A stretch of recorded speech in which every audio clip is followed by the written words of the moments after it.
Live here on Plus One EXP's Roll for Content channel. My name is Tony Vicinda. I'm Chief Alchemist here at Plus One EXP, which is a weird little brand that multi-classes in tabletop game design, beard, and skincare alchemy in the Bardic College of Content Creation. Our hope and desire here at Plus One EXP is to help amazing designers find great players who love their games, and amazing players find great designers whose games they can love. We do that in a lot of different ways, but the most fun way is to sit down and play those games with those designers, and that's exactly what we're doing tonight. We're going to be playing Roguelike TTRPG, which is a Roguelike TTRPG. If you don't know what that is, you're about to find out, but we'll go on adventures, die, and then do it all over again with a new freshly respawned version of ourselves. Super excited to dive in. Aries, for folks who haven't checked out the game yet, aren't familiar with you or your work, why don't you tell us a little bit about who you are, what you do, and a little bit more about Roguelike?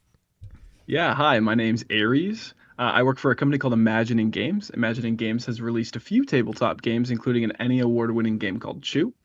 I work with Peter Petrucia, who's our publisher, our game developer. He's the guy who won the Emmy and worked on Ghost in the Shell as a game designer.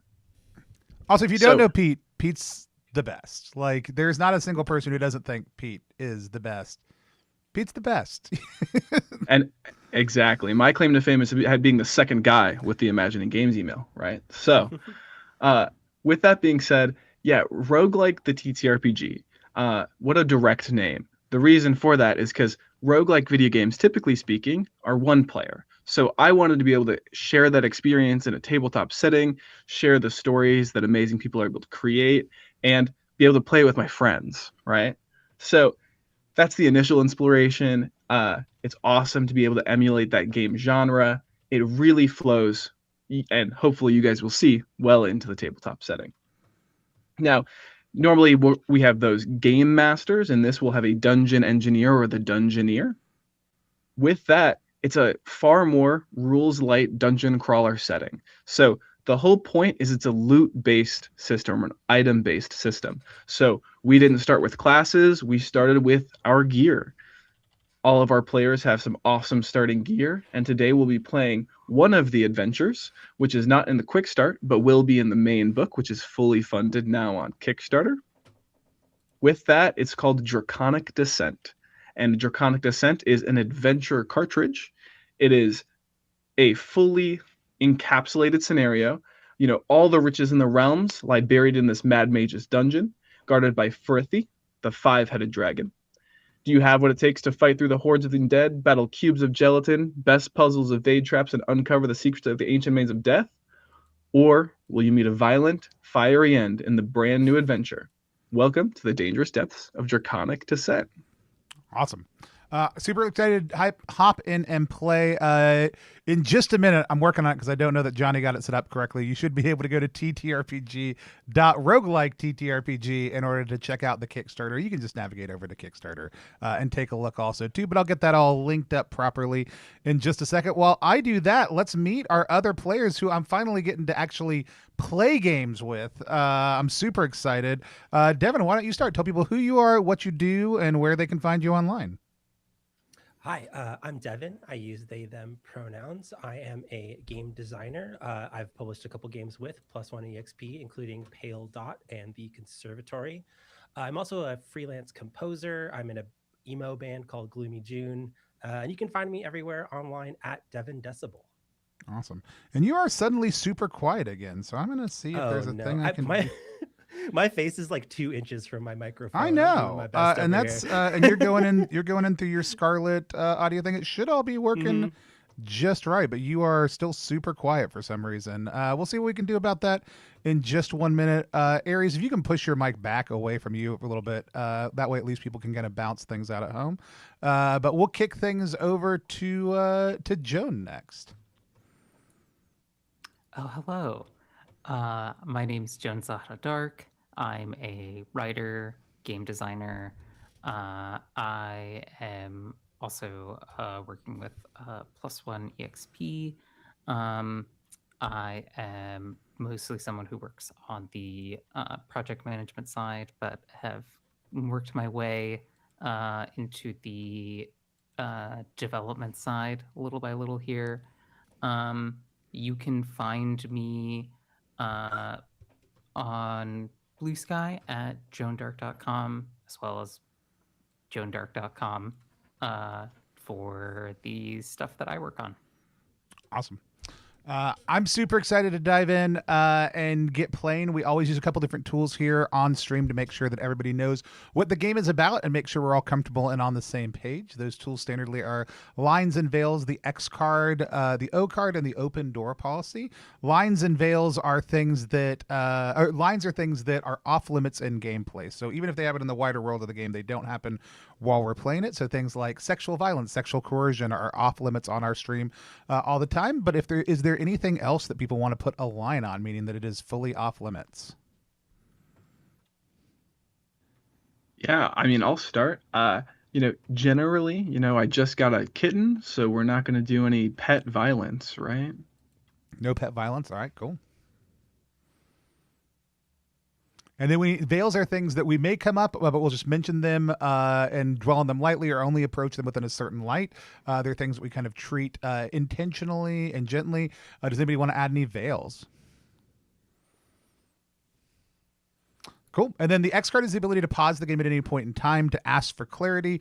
If there's an issue that's come up that someone's uncomfortable with, we may update our lines and veils, and then we'll move forward in a different direction. The O card's the opposite of that. It's the ability to type O, say O, just be like, oh yeah, I'm super into this, keep on going with whatever this is. And then the open door policy is the fact that we're all real people with real things happening around us. And so if we need to get up, stretch, take a drink, take a break, we'll do all those things to take care of ourselves. You out there watching should take care of yourself also too. We are going to hop in with that said, as long as no one has any questions about any of those things. Cool. All right. Well, then I'm going to hand things over to Aries to take us into Roguelike TTRPG. Thank you very much. So we're going to introduce ourselves to this world in Draconic Descent, where our three heroes, or, wannabe heroes, are. So, 3 centuries ago, the necromancer Ulazahar, having acquired every grimoire and ancient text known to mankind, set his sights on the final frontier, immortality.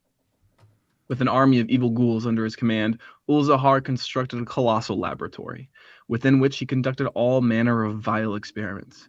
He uncovered the secrets of alchemy, mastered the dark arts of soul siphoning, even made deals with a devil lord from the plane of fire. And still, the secret eluded him. But Ulazahar was cunning. He opened his doors and spread tales of the treasures within his tomb, beckoning foolhardy adventurers from across the lands to delve into its depths.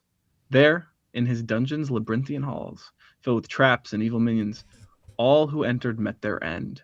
As their lifeblood soaked the stones, Ulazahar's soul drunk deep, buying him more time for his obsessive pursuit. Until, one day, Ulazahar made a fatal mistake. As the corpses piled up, so did their gear. Magical rings, enchanted swords, shining girdles of power. The stench of such riches attracted the greatest terror of all. Farithi, mother of dragons, 5-headed dragon, Farithi Firebreath. With bellowing flame and gnashing teeth, Farithi tore through the dungeon, devoured frail Ulazahar, and nested upon her prize.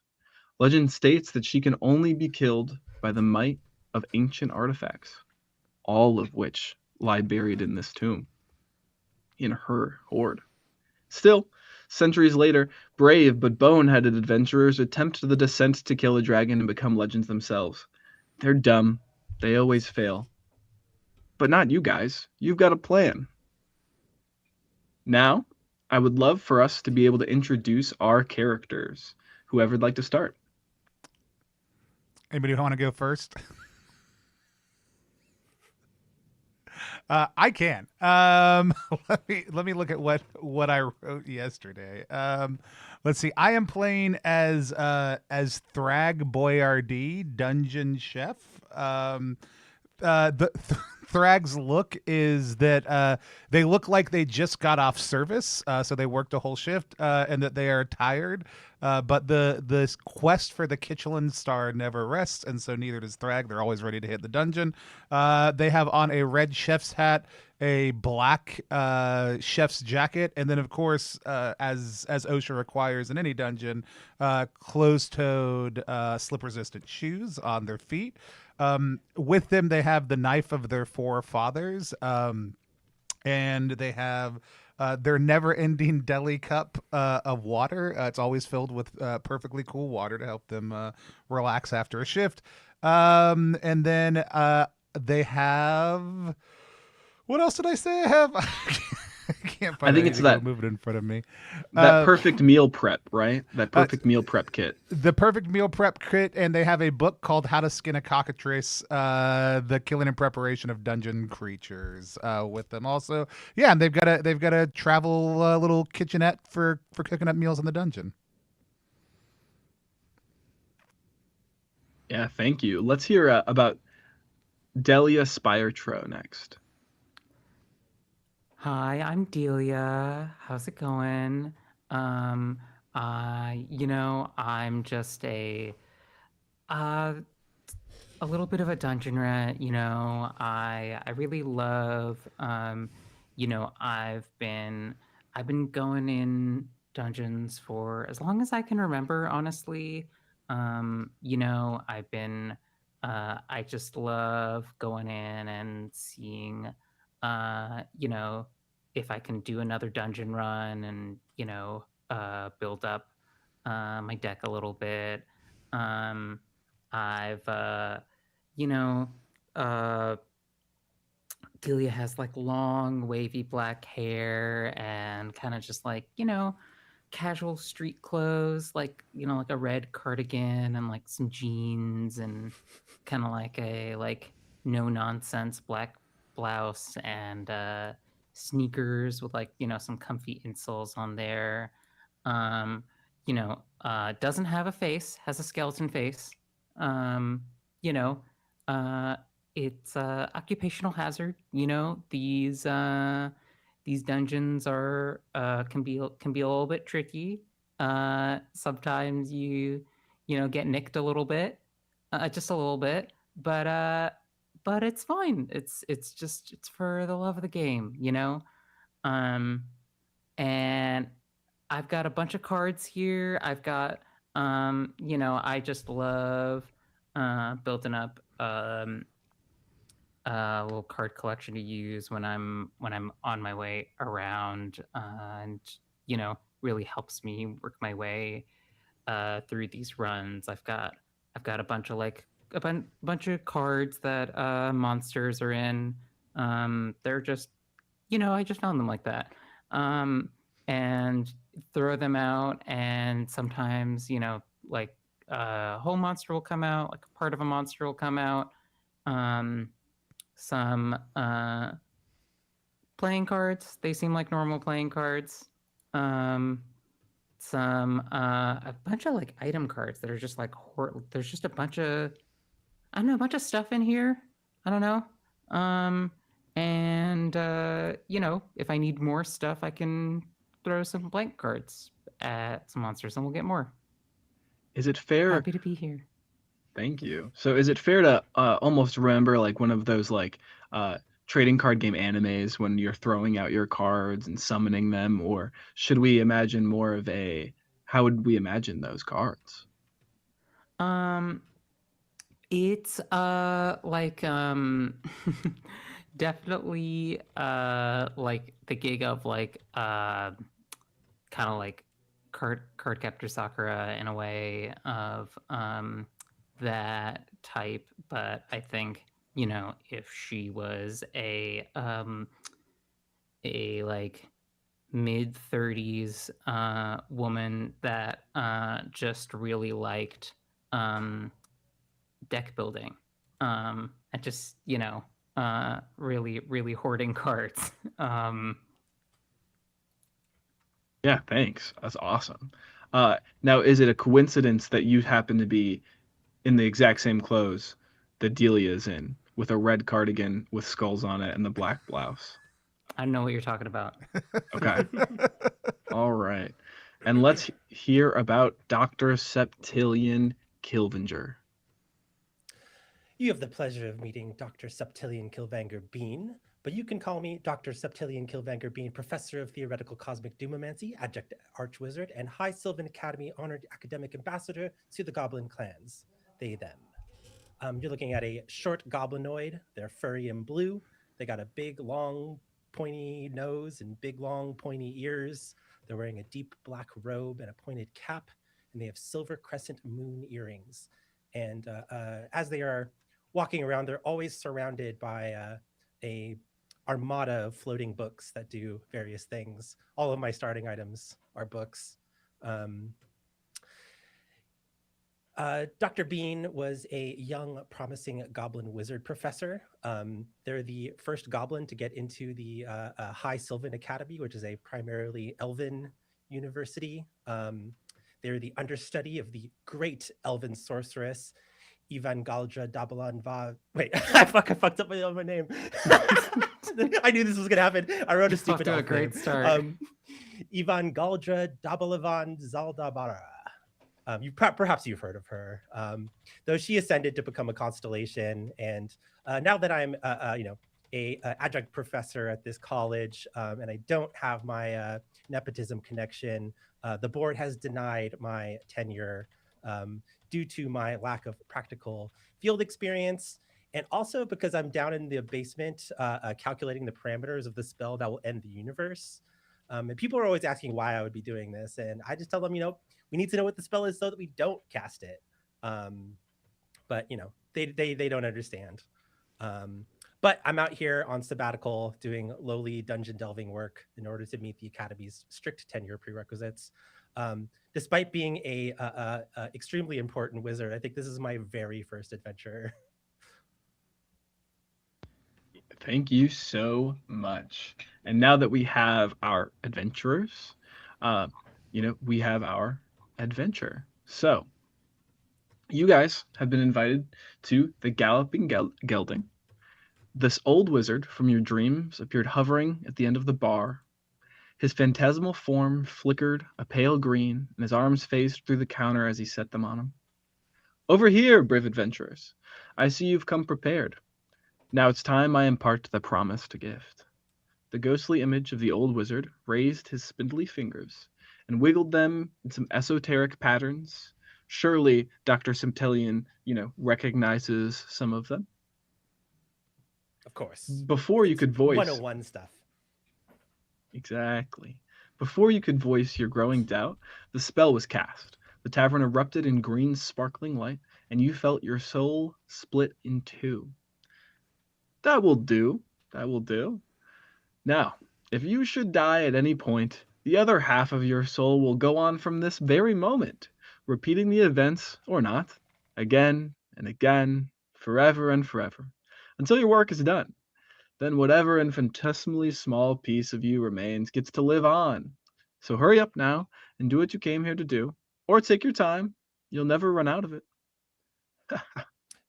And can I see those calculations first? You're saying this like this isn't just this is just standard dungeon stuff. Why are you being weird? Why are you explaining it? This hologram, almost this phantasm flashes in light and vanishes right in front of you, leaving you surely with more questions. The rest of the tavern returns to their drinks. You wonder if they've seen this before? It almost looks like they didn't bat an eye. No matter what, it's done. So you sit at the bar, and as you do, you get handed 3 different ales. So one is a very dark black, it almost looks like a galaxy is whirling inside. One is a sparkling gold, and the other is like this reddish hue and looks almost like a volcano is erupting inside of it. Which one do you guys take? Dr. Bean is not really paying attention to these ales. They like grabbed one of their notebooks out of the air and are like furiously scribbling in it to try to like figure out what spell was just cast on them. Awesome. If you'd like, you can roll me some dice. So in the roguelike system, we are a d6 system. So if you have, let's say, a smarts of 3, you get to roll 3d6. And each of those dice that comes up a 4, 5, or 6 is a success. So with that, let's have Dr. Septilian roll me a smarts check to see what kind of spell that was. Should I grab some physical dice? That's what I would think, Okay, yeah, unless let we me have grab some. another option. I didn't even think about that. One sec. No problem. In the meantime, are either of you two grabbing one of these drinks? Yeah, I'll take the Galaxy Ale in the meantime. Okay. Are we immediately drinking it, or is it I'm sipping on it. I'm not gonna down it. You know, you gotta appreciate the finer things in life. Yeah. Are these like regular drinks we would expect to find here at the bar, or like? Yeah. I don't know if you'd expect to find anything, as in like regularly. It's all strange. It's like rocket, like the music's weird. This is a place almost like at the edge of the world, right? This is like the one small, not from the entrance of the dungeon, this lively tavern, untouched by the barren landscape surrounding this dragon lair. There's a charred and battered sign that hangs over its mantle, reading "The Galloping Gelding." And from its window spills the raucous music, drunken tales, and even a patron or two when the occasional fight breaks out. All foolhardy enough to delve into the draconic ascent first make their pilgrimage here for a swig of ale and a last hearty meal. While some never leave, preferring to sell much-needed weapons and items to the endless stream of dungeon delvers, most of them head towards the very large laboratory. Yeah, I mean, I take it. I'm taking it in. I'm looking around. I'm really what Thrag is really looking at is like, I mean, how is service going here? Like, do these folks seem to know what they're doing? Are they in the weeds? Are they overwhelmed? Yeah, that is a great question. So that ale that you have, the taste is a black licorice at first, but the black licorice like slowly turns into a blueberry, and from blueberry it turns into like lemon, and there's nothing you've ever tasted like that, right? It's very interesting, and what you realize is that it's just an enchanted ale. Yeah. But for the first few rooms of this dungeon, you're gonna have plus 2d6 to damage on your attacks. Okay. Ooh. And as you look around, there are certainly some strange characters. You have Matron Matilda, who tends the bar, as she has for 40 years, selling tonics and provisions to the hungry patrons. Her cheery smile and bright wrinkled eyes soothe the soul almost as much as her famous jackrabbit stew. And then Wilhelm and Vincent von Stroob, famed treasure hunting twins, argue consistently and constantly in the center of the tavern. Vincent sells magical tomes, and Wilhelm sells magical wands. But good luck telling them apart. They're the best dressed men you'll ever meet, despite being hulking ogres. And lastly, Beverly Battleforged, a noble dwarven warrior, gulping down ale in front of the fire, selling exotic swords to those too weak to kill with their bare hands.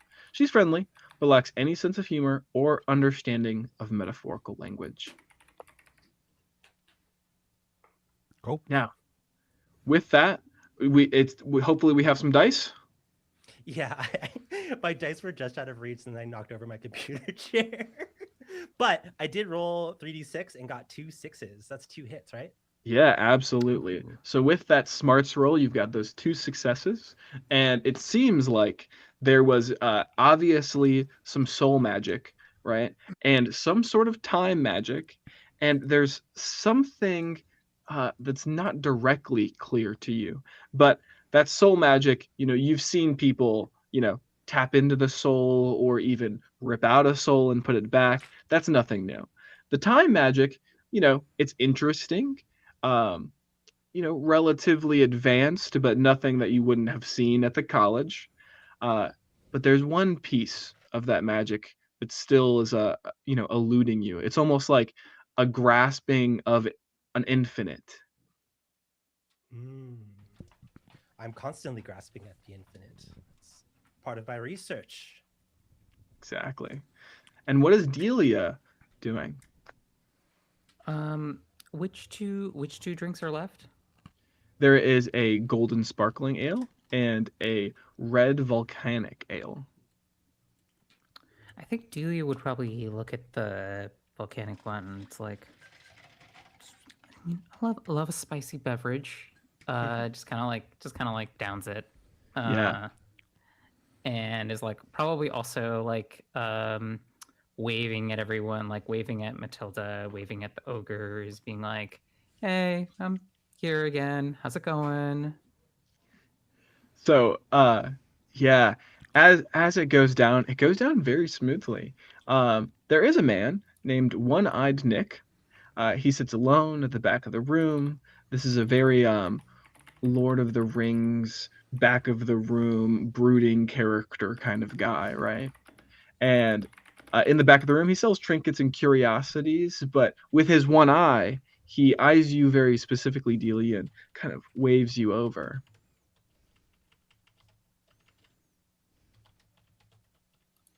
Hey Nick, what's up? You want to know how I got this scar? And he kind of like gestures to that eye patch he wears. You seem like a good kid. Well, do you?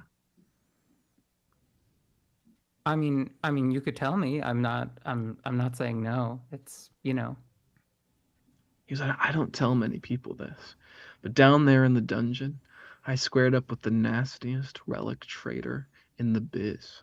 A fearsome goblin with skin made of solid gold. I tried to take his golden wares, and he scratched me up so bad I thought it was the end for me. If you think you're tough, try to find him. You'll get what you bargained for. But to find him, you're gonna have to make a mess of his goblin friends.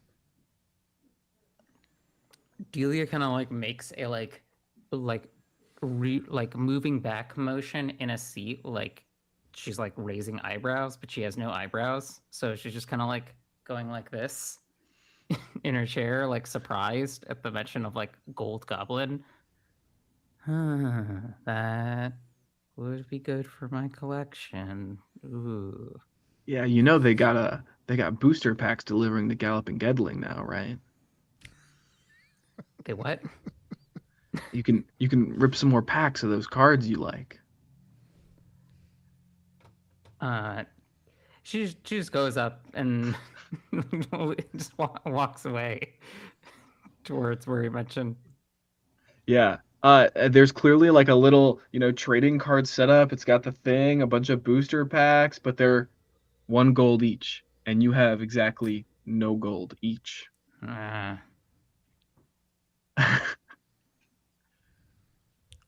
Can I rummage in my? Can I like? I have item cards that may or may not have something useful. Can I try and like look for something that might be worth 1 gold? Yeah, absolutely. So I'm gonna have what do you feel like you should roll for stats? Does this feel like a smarts stat or? It's like it's probably smarts is probably the closest thing to Okay. like I'm like for essentially luck, like, but it's like yeah. Yeah. And what's cool is, so you're going to use your smarts, which is 3, and because you're using your skill, your item cards, you get +1 die. So those skills, they work for literally anything that can be involved with them. So if you had a trap kit, whether you're breaking a trap, dodging a trap, or disarming a trap, that trap kit is always going to give you a +1. So for these item cards, Since we're using them directly, you can add 1 die, so roll me 4d6. Okay.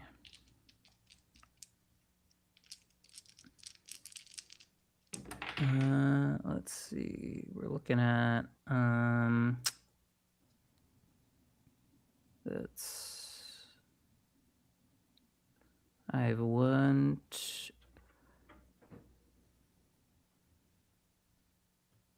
One success is all you need. One Okay, above a 4, 5, or a 6. I got 3 successes. All right, well that's great. Yeah. So with 3 successes, you're looking through, and you have some really old cards. So with those old cards, you're like, well, surely if anyone else plays here, they'll trade me, one of these cards for a gold. So the question would be finding someone else who plays here. I feel like one of the ogres probably I take this up to them and hi guys, do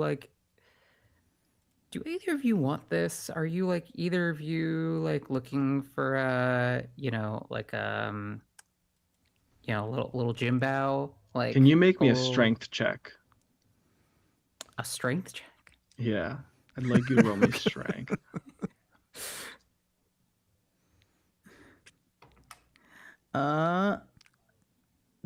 It is a 6. Okay, so yeah, one. You got the success, and that volcano ale you drank before now comes back, and the heat of it, like a ghost pepper, hits you as it's been this long ride of you not even remembering having drank it a bit ago. But like a volcano, fire actually comes out of your mouth for a moment. But you're able to, basically not fall over or not take any damage, and you are able to not hit these ogres with that flame breath. So I mean, I was, just do you need this yeah, do either of you want this card? I'll trade you for a book. And the other one goes, well, I'll trade you for a wand. I could really use a gold, honestly. And they both stare at you, like completely blank-faced. Okay, let's it's fine. Well, I'll go somewhere else. Okay, I'll see you for book club later. Okay. They go, these dang poor adventurers never getting gold. What's that about? That's something you overhear them say for sure. What is Thrag doing this whole time? Is Thrag enjoying the scenery? No, I'm watching the workflow behind the bar. Yeah. And seeing if they are if they're overwhelmed by. It seems like it's mostly just the normal crew in tonight. It doesn't seem like they're overwhelmed by anything. Yeah. So yeah, I think he'll go down and sit down.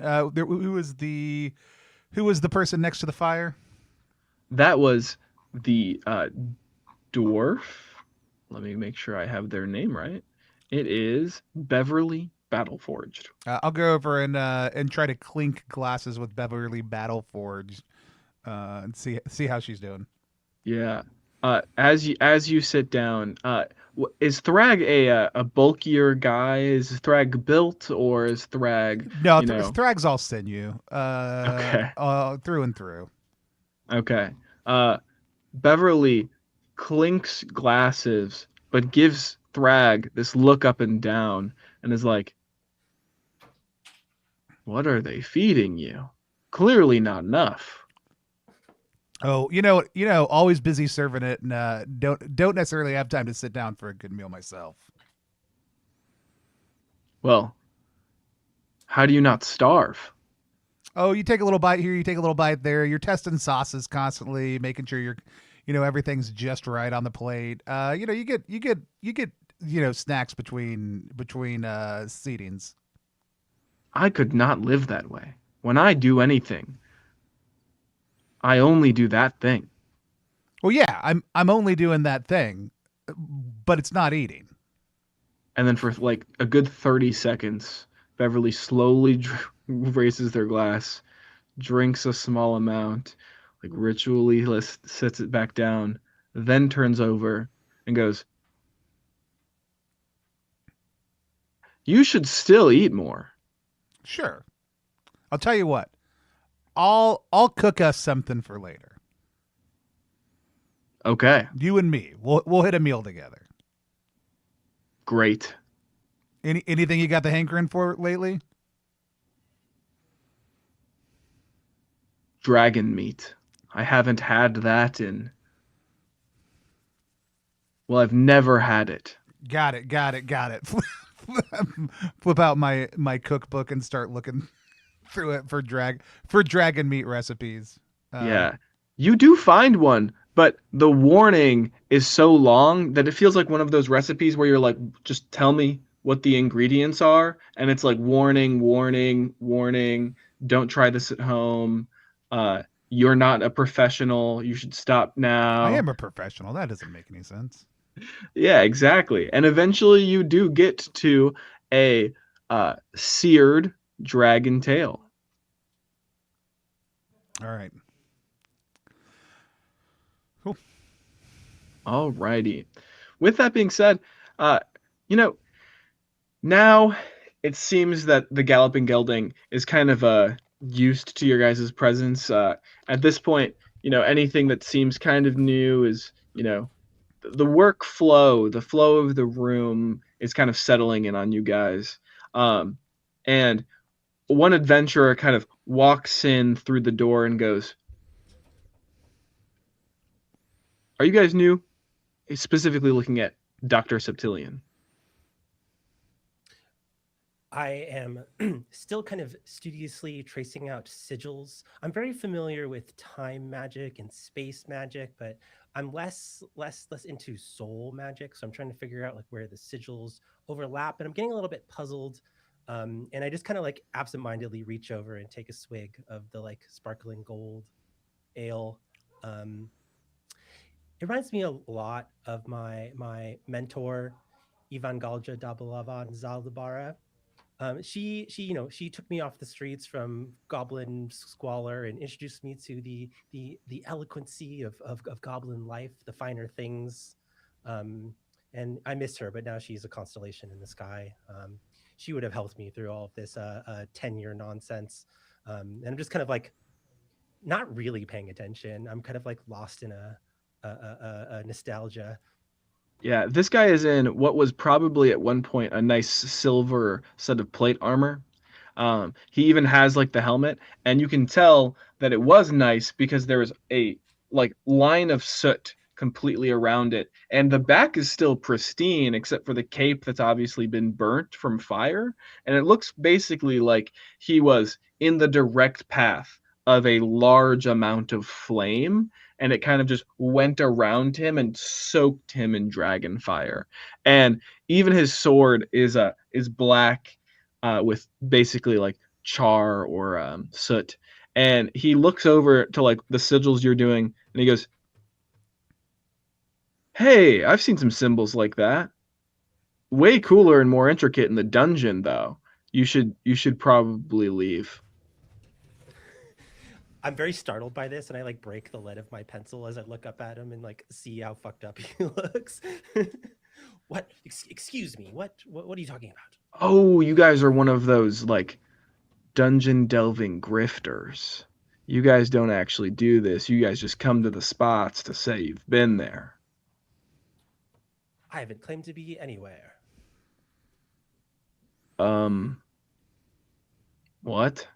Can I help Do I you? know this guy?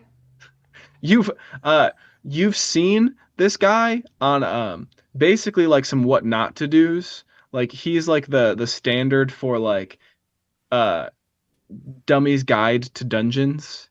Um his nice thing that he was blessed with when he was born was not being able to take damage, right? So he just basically gets paid to be a dungeon celebrity or like a dungeon, we'll call him streamer, right? To some extent.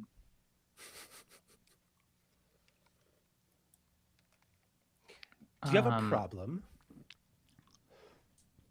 The mage behind him is like constantly like doing this little circle of magic that is like a camera that can show him off.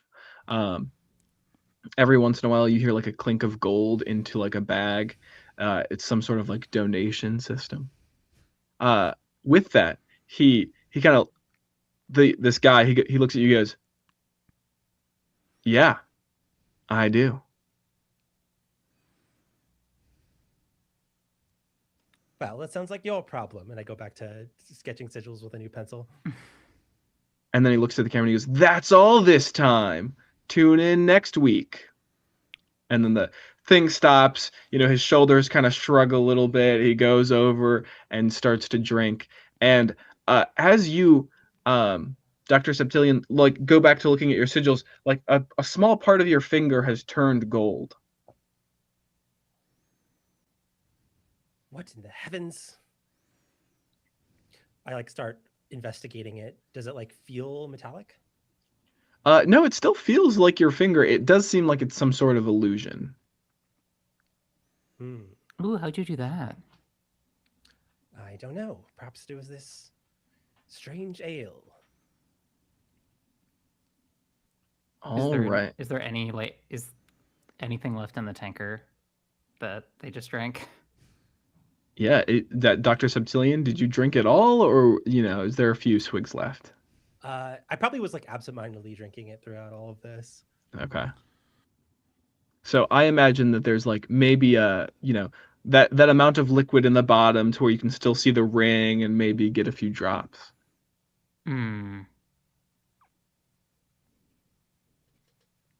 Oh. I think I'm just looking at Thrag. Like, Thrag, this is all boring. Let's go kill some stuff. Yeah, let's get to work. All right. So it seems you guys start for the door.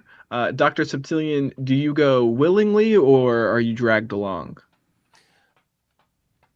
Despite all of my confidence as a wizard, I'm suddenly feeling like really stressed out and anxious because, like I said before, like I've never actually gone on an adventure before, and I've kind of liked just kind of like hanging out in this bar, kind of putting it off. But as soon as I see my companions leaving, I already got passed over by one like way more professional looking adventuring party, and like my job is on the line here, so I'm gonna follow these weirdos. All right, perfect. So, with that being said, you guys did get that one quest and now venture towards the depths of Draconic Descent.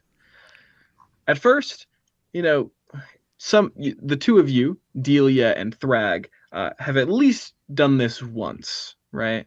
Now, doing it once, what happened the last time was basically something hit you and faded to black, and you woke up back into the Galloping Gelding. You're not sure if you died. At the very least, you didn't have that spell cast on you that was just.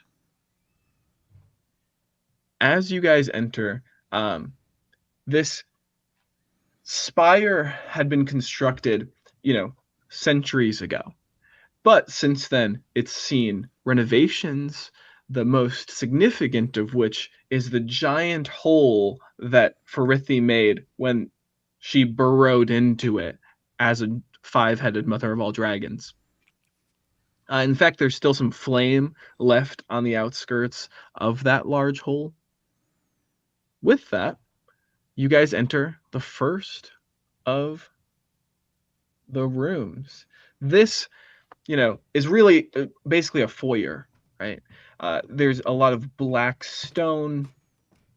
It seems as though through lots of adventurers going through, it's been worn down. It's not that its age is actually affecting it. It's more just adventurers leaving their trash around. With that said, you have 4 different directions you can go, 4 different corridors. So we'll have them be up, left, right, and down. which way does your party want to go? Let's go left. Okay. The sinister path. All right. So, as you open the first door, you come across a peculiar sight. A cursing troop of goblins crowded around a quivering blue mass of gelatin. They're poking and prodding the creature, presumably trying to pull out their dead frog at its center. One looks over. Surface dwellers! The smallest shouts. This cube stole our lunch. Help us get it back. How does the cube seem to be dealing with all of this? It has clearly been abused. It's trying to quiver in a corner, and these goblins are trying to get this rat out of it. Just like it'd be like if somebody was sticking their hand in your mouth to get the food out.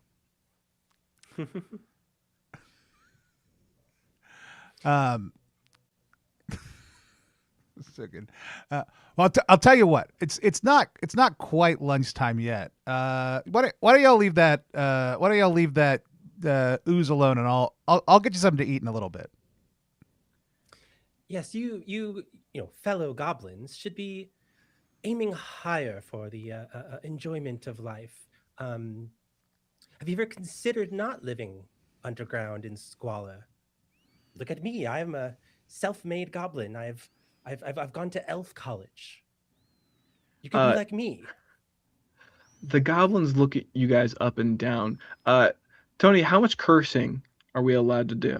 As much as you fucking want to. Yeah, so they go, fuck you, fuck your elf college, fuck you and your stupid skeleton face, and fuck you, I bet you make terrible food, and they sprint off.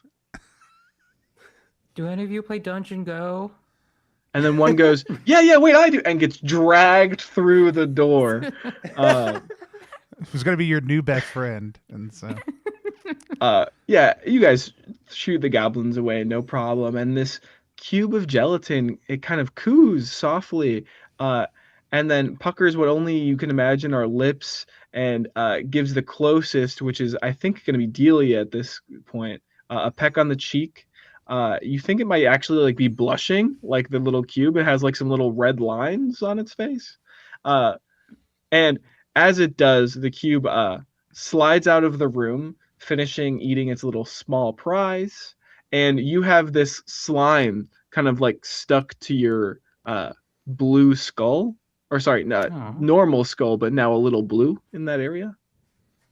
And you're going to gain the mark of slime. You finish your thing. Yeah, the mark of slime item is what you get. It's just a passive item. Mark of slime. We all want to mark a slime from time to time. Is that is this something that, because I don't have any like feeling on my face, like would I know if it's like, is there any sensation that's like, oh, this is like normal, would be hazardous to someone else that had a face? Yeah. For someone who had a face, for sure. Even though you are you have just bone, it does feel like someone has licked your bone. Oh, well, that's new. Okay. With that, this room has been completed. Which way are you guys going now? You have two paths besides the one you came through. You guys can go left again or down. Which way did the goblins go? The goblins sprinted off from the way you guys had come. Do you want to follow the goblins? No, they were quite rude. Even though it's my job to be an ambassador to all goblins at the High Sylvan Academy, I don't know about all that. They don't seem the intellectual type. Let's go left again, because that's what you do in a dungeon. You put your hand on the left wall, you just keep on going left. You just keep going. Yeah, no, that's okay. That's how it goes. So, with that said, the way I'm going to interpret the directions is like from like a compass style. Yeah. So, if you say left, I'm not going to assume you're like pointed a different direction and left. That's just so you guys know. Sure. With that said, though, Delia, I did want to remind you that that quest you had gotten given involved killing all the goblins. That being said, you guys are going to run into your first amazing, very special, designed just for you trap. So, you didn't see the tripwire until you walked clean through it. And now the sound of grinding stone behind you can only be a massive boulder picking up speed. No wonder this hallway was cylinder-shaped. You guys are going to have to make me an agility check or argue why there's some other skill that's better for you to use. I'm fine. I made 2 successes. Okay. Let me see. I think we'll just do agility. I'll also do agility. Okay. One I success. I do not have any successes. Yeah. So in a very similar fashion to what you've seen before, Thrag, you run as fast as you can and you get to this obviously safe corridor. And Dr. Septilian, you're not fucking around with any traps. So you hustle it. But Delia goes, "Oh, do I have this card?" And like flips through real quick, forgetting that there's a giant boulder going their way, and does get flattened. You're going to take 1 heart of damage. Now, in the roguelike system, we all have 3 hearts, and there are party hearts. So, with those 3 hearts, there are half hearts of damage and whole hearts of damage. This falling rock is for sure a full heart of damage. But after it crushes you, you are able to get up because it rolls off and rolls into this little chasm, almost like a bowling ball. It kind of like you hear like a clunk and it throws back to the beginning. Exactly. I'm just like a pancake that kind of like when you see after and then kind of like pop back up. Perfect. All right. Wow. Anyway.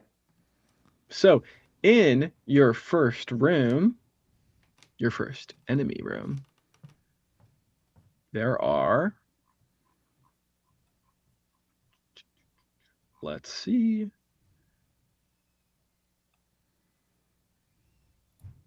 there are 2 skeleton bowmen and 2 skeleton fighters. We can switch over to this nice little grid-based map for you guys. For your characters, you guys are going to be all the way on the far right of this map, having just entered. And I'll put your enemies there in the room as well. Doodly doodly doodly doodly doodly.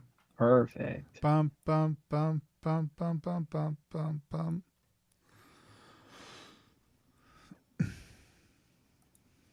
All right.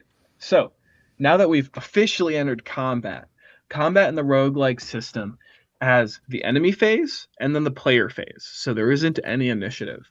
All of the enemies are going to go first. Enemy attacks always hit. Then we have an action pool. That's 5 dice that you guys are going to decide how you want to play with. You can spend all of your dice to dodge. You only need 1 success per attack. Or you can save some dice if you're not getting hit and use them to, actually attack the enemies. So whether dodging or attacking or doing simple actions, that's how you use your action dice pool.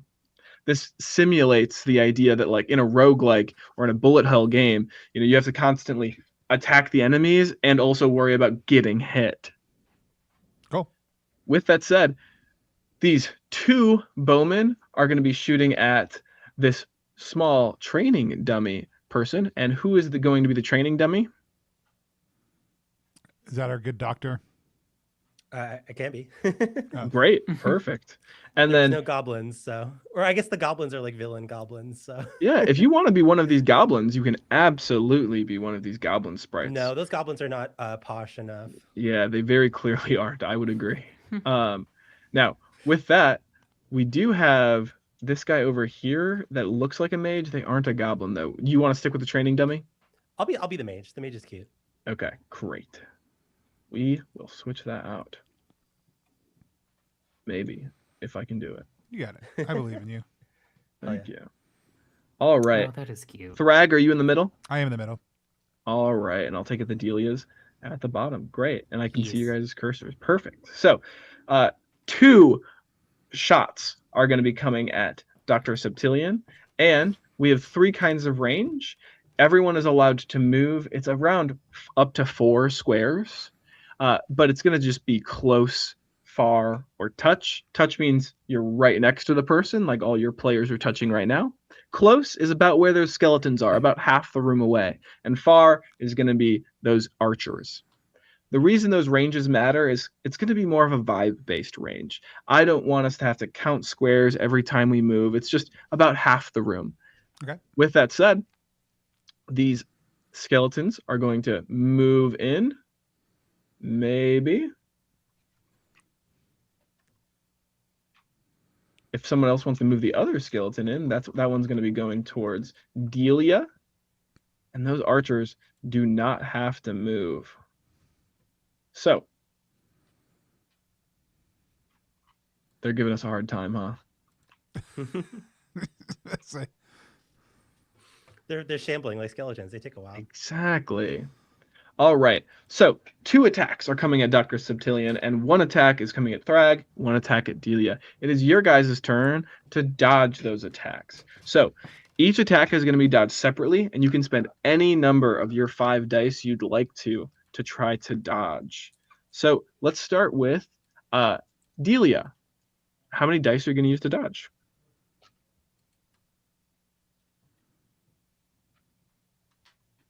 I'm muted. There's just one that's going for me? Yep, absolutely. Just 1.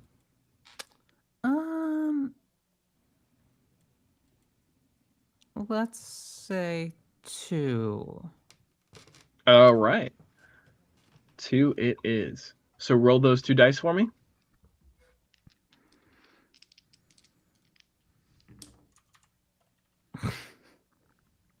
Do we fail? I did. I All sure right. did.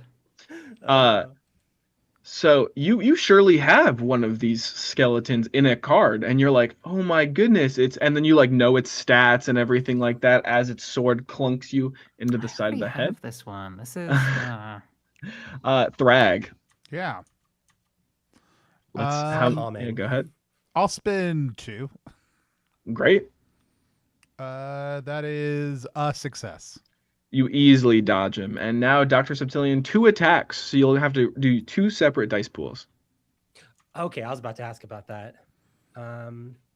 Okay, well, I'm a cautious first-time adventurer, so I'm going to spend 2 dice for each. All right. First one, 2 and a 5, 1 hit. Second one, 6 and a 5, 2 hits. Great. So you're able to easily dodge both of those. Now, after dodging those attacks, those arrows, those swords, it is your guys' turn. You guys can act in whichever order you'd like. So somebody who has a weapon that wants to kill things last, like Delia, would probably want to go last some of the time. But you guys are going to get to move and attack. So let's just do it just like we did for this first round, and then we can change it up after we've gotten a little bit used to it. So Delia, I'm going to have you go first this time. Okay. So, yeah, I think Delia like kind of gets frustrated and like sees the fighter kind of go to like slash her like, I didn't want you anyway. And like pulls out a monster card to throw down.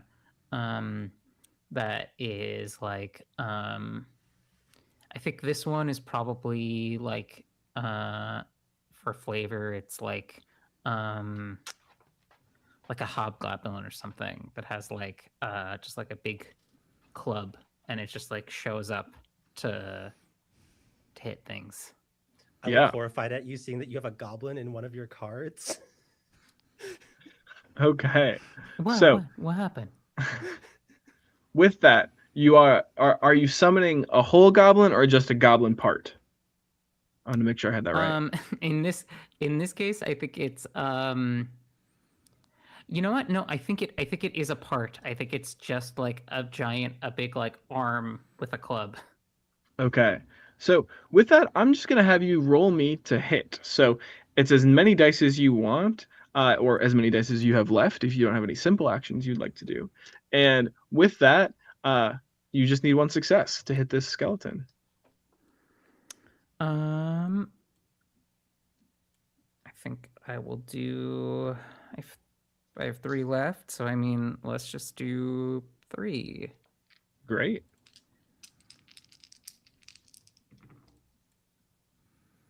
Wow. Oh my god. I was rolling so well before. None of those hit.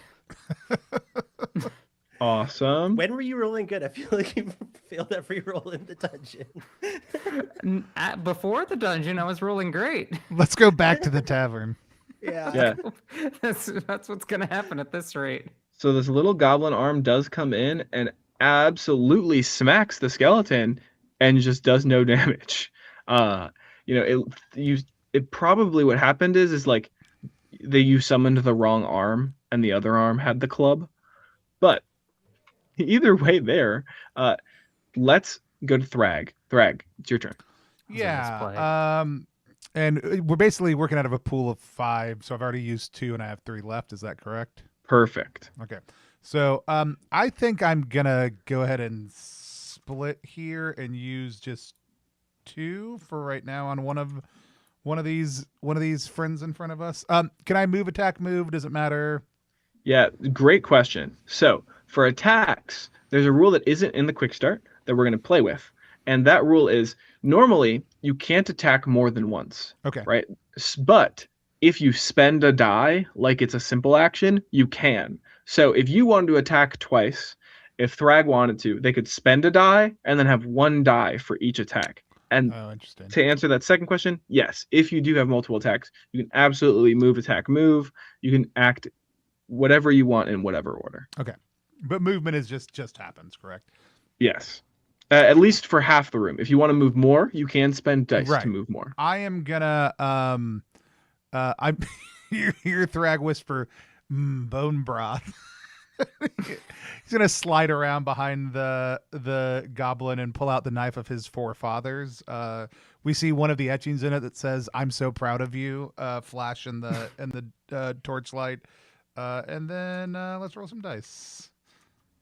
That's gonna be 2 successes to Perfect. stab the goblin with the knife of my forefathers. Okay. And 2 successes absolutely hits. Roll your damage. And remember, you get this plus 2d6 from that ale you drank earlier. And the base is 4d6 for this for my absolutely the knife of my forefathers. And am I just adding these up, or is it the successes that count as the damage? Yeah, great question. For damage, we add. Okay, so that's 4 plus 2, so that's 10. Plus 5 is 15. Plus 4 is 19. Plus 5 is 24. Right. I think that was all 6. Yeah, with 24, you don't actually just slice him. You like clean take one of their arms off. Unfortunately, not the arm with the sword, but there are some bones that are probably going to be great for a broth that clatter to the ground. And lastly, did you want to make one more attack? Or was that 2 no? dice? I had rolled all 3 of my dice. Perfect. With that, we now are left with Dr. Septilian. What do they do? They are going to move away from all these ruffians with blades. Can I move my own? Yeah, the way I found easiest to move these guys is if you hover over them and then use the arrow keys, you can get them to shamble like I got those skeletons to shamble. I think they may have. I think the grid may actually be interfering some with the movement. I figured it out. Yes. I've noticed that as well. That's 100% true. I just have no idea how to fix that. Once we get everything off of it in a little bit, I can switch it. What is this doing? No, don't type something. type your spell. Like my immediate like role player brain is like, oh, I should investigate what is the animus that is like controlling these skeletons, but like I don't know if this is that kind of game. So Yeah, no, you can do that. There's nothing wrong with, trying to persuade these skeletons to absolutely stop beating you guys up. The problem is, do you speak skeleton, right? Yeah, what are they are they making like a like kind of like It's like a rattling? Minecraft skeleton noise. They like clatter and clink to each other. I think as I'm like getting frustrated and not like hitting them, I think I'm doing like a similar kind of like Yeah. back at them. Yeah, and other skeletons, your country folk. it makes sense to me that Delia would speak skeleton. They literally just said, "Get him." All right. In that case, I am going to bring forward my tome on sundering space-time, and I'm going to open it to a sigil that does the magic bolt spell, and I'll use my remaining 1d6 to try Great. to sunder some bones. Thunderbone. Oh, that's a 6. Hell yeah. Heck yeah! All right, do the damage. And which one were you attacking? This the far left top one. Perfect. So that's 2d6. That's like far range. That works for that. Absolutely. Alrighty. Far is gonna hit everything on this grid. Excellent. 1 hit. Or no, sorry, not hits. That's a 4 and a 3, so 7. 7 sounds great. Yeah, absolutely. So you guys blast them. This first round of combat goes a little slower, but now we know how to play, right? Now we don't need to take as much time. If you guys know what you're going to do, you guys can do it without having to wait or tell me. If you guys know who you're attacking or know what you're dodging, you can just tell me if you dodged or if you hit. With that said, the skeletons are going to, both who are in melee, hit exactly who they're still standing next to. What's going to change is one of those archers is going to, the one on the bottom left, is going to shoot at Thrag, who literally just chopped one of their brother's arms off. So there's 2 attacks coming at you, Thrag, one at Delia and one at Dr. Septilian. It's your guys' turn to dodge. You can try. I rolled 2 successes to dodge both each attack. Perfect. Well, yeah, then almost like the Matrix, I guess. Yeah. I rolled 1 success to dodge. Perfect. How about Dr. Septilian? I just have the 1 coming at me now, right? Yes. Okay, I'm just gonna roll 2 dice for it. 1 hit. All right. With that, you guys successfully dodged all the attacks. It's your guys' turn to fight back. Who wants to go first? I'll attack my guy again. I'm just going to use 1 die this time and try the maneuver. I got a success. That's great. Heck yeah. So let's now do a bunch of math. 8. What's the math? 14. The damage to add up. Oh. If in the meantime, roll like a billion dice. 27 damage. What yeah. the hell? So, this isn't your first rodeo, Thrag, right? As you dodge an arrow and dodge the sword, you grab the skeleton's remaining arm, and after like kind of pinning it, the skeleton looks at you, and even though its soulless eyes have no, they're gaping chasms, you can smell the fear on the skeleton as you take your forefathers' knives and just put it straight into their skull, crumbling it. And one of the other skeletons is like, what the fuck? Delia, you're the only person who understands that.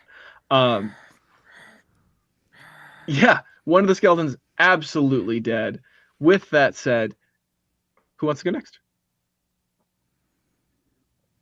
I think I will like in a specific like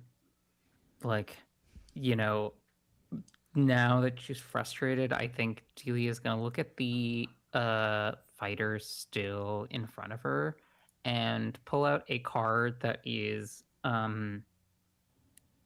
also a skeleton fighter, like Yeah. a full one. Yep. And use it to try and hit him, and like also kind of like in a show of like I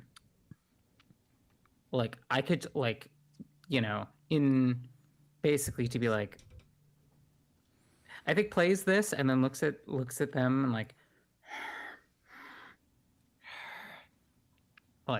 Yeah, absolutely. So my yeah, and it seems like you're kind of understanding how the summon items work. The whole point of them is that you spend one of your action dice and you're able to summon them, and they stay as long as they still are alive, and typically they aren't going to be targeted with attacks. And with that, they use your dice pool to attack, but if you have a different weapon, you could attack with that too. So this skeleton here, we're going to make yours. And I imagine we're sending him right at the skeleton fighter next to you. yes. And so I have Perfect. two dice left for that. Let's see. Oh, do we count floor dice? Yeah, why not? I eat floor food, so. Well, I wish we didn't. That did not work. Okay. You look at it before you ask that question. Then if you, it rolled on the floor. Never mind. I got to re-roll. Yeah. With that said, we have Dr. Septilian left to attack.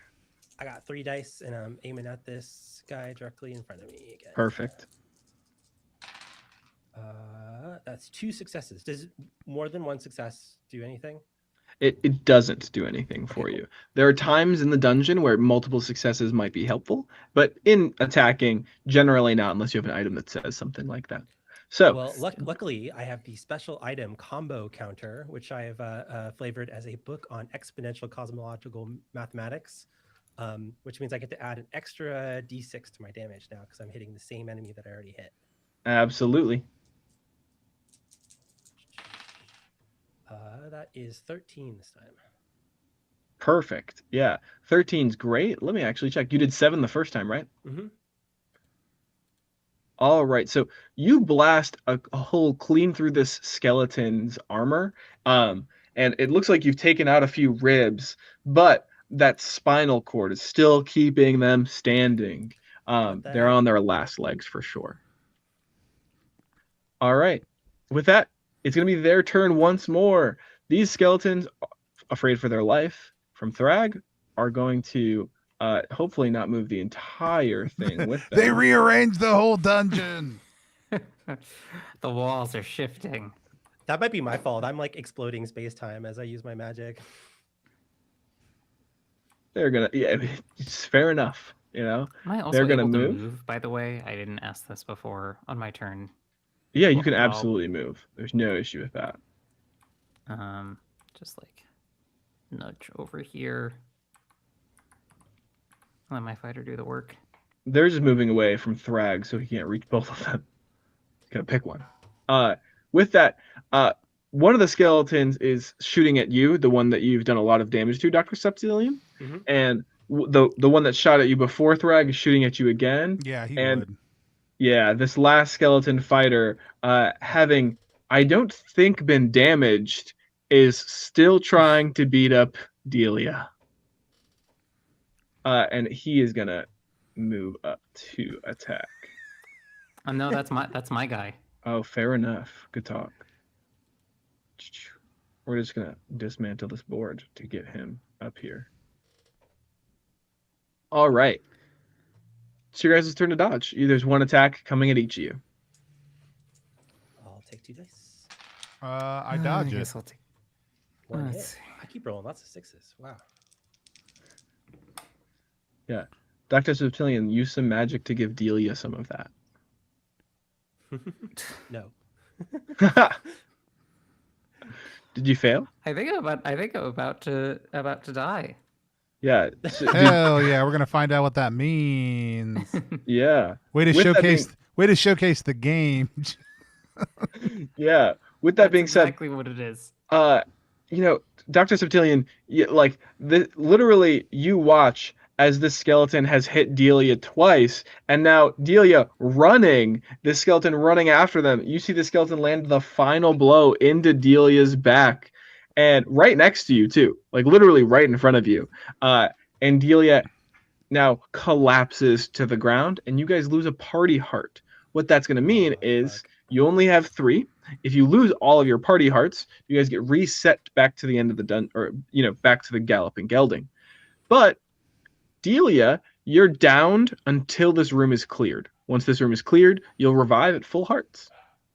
I think just looking at like very bloodied on like the rest of my body and just like looking at this like very posh goblin, just like, I'll be back in a minute. All right. I'm watching my companion like crumble to the floor, bloodied, and I'm like trying to imagine all of the members of the High Sylvan Academy board, all these like posh elven assholes, like trying to imagine them like with swords in the dirt trying to fight, and I'm like, yeah, these guys haven't done this. What? This is bullshit. Okay. Yeah. I like that Dr. Septilian somehow made Delia's death about themselves. That's pretty fire. So, Dr. Septilian, do you want to attack? I do. I have 3 All guys. I guess I should blast this one that's like currently threatening me. Or the one that you could kill, who you've hit 3 times or twice already. Does my combo counter like go away if I choose to So- attack somebody else? I don't think it's going to go away. The only reason I'm giving this suggestion is because if you kill the one, that's one less attack that'll be coming at you guys. Versus, this fighter has more health. But it's up to you. Gotcha. It's what you would like to do. All right. I'm going to try to get fancy here. I'm going to spend, I have 3 dice left. I'm going to spend 1 for an extra attack, and then I'm going to move. Oh no, I moved. I'm warping space-time around me on accident. Okay, I was just going to try to move more to the left. I can't seem to figure out how to do it. Yeah, I'll do my best. Cool.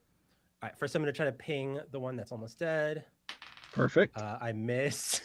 Perfect. And then I ping the one that just killed Delia, and also miss 2 ones. Snake eyes. Awesome. And I you tried guys to get can, fancy, and I fucking flubbed it. if you guys want to meet this little cat, they've shown up. Their name is Kratos. My name is Ares. Ah, Yeah. What's up, Kratos? creature. Oh wow. I want to play. I am gonna use. I'm gonna use 2 dice and attack this dude in front of me. I get a success.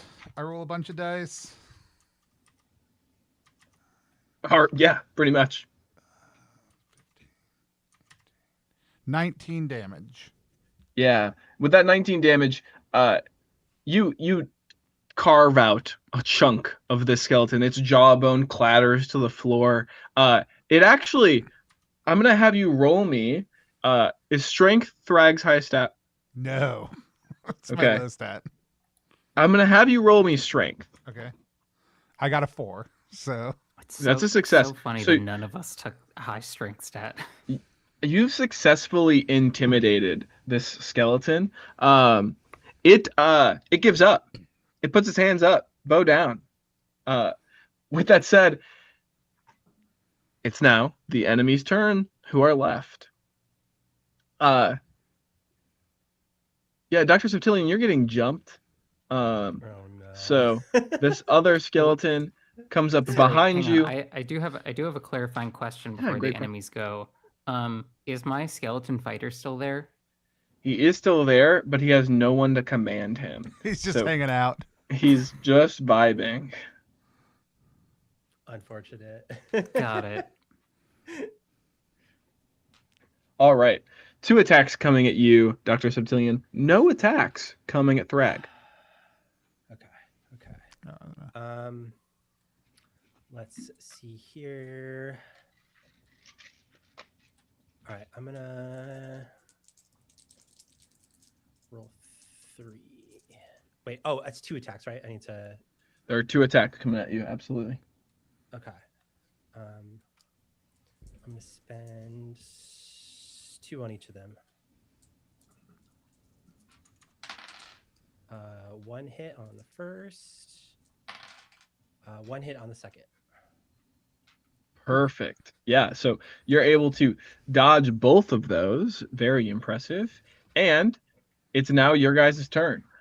There is a silver coin that Thrag for sure gets off of that skeleton. Like it's the only thing the skeleton can offer. Cool. I'll slide up behind the other one. I'll use 2 here. We'll try this slice, and that's 2 successes.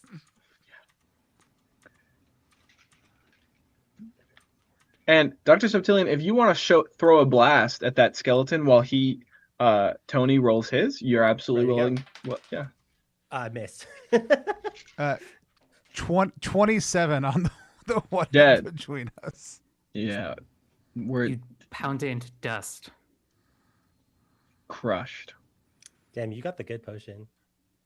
Do what? Didn't Yeah, you get... it's fine. It was good. And then 2 more movement. Here, I do have. I'm gonna spend a die. Yep. That's 1 success.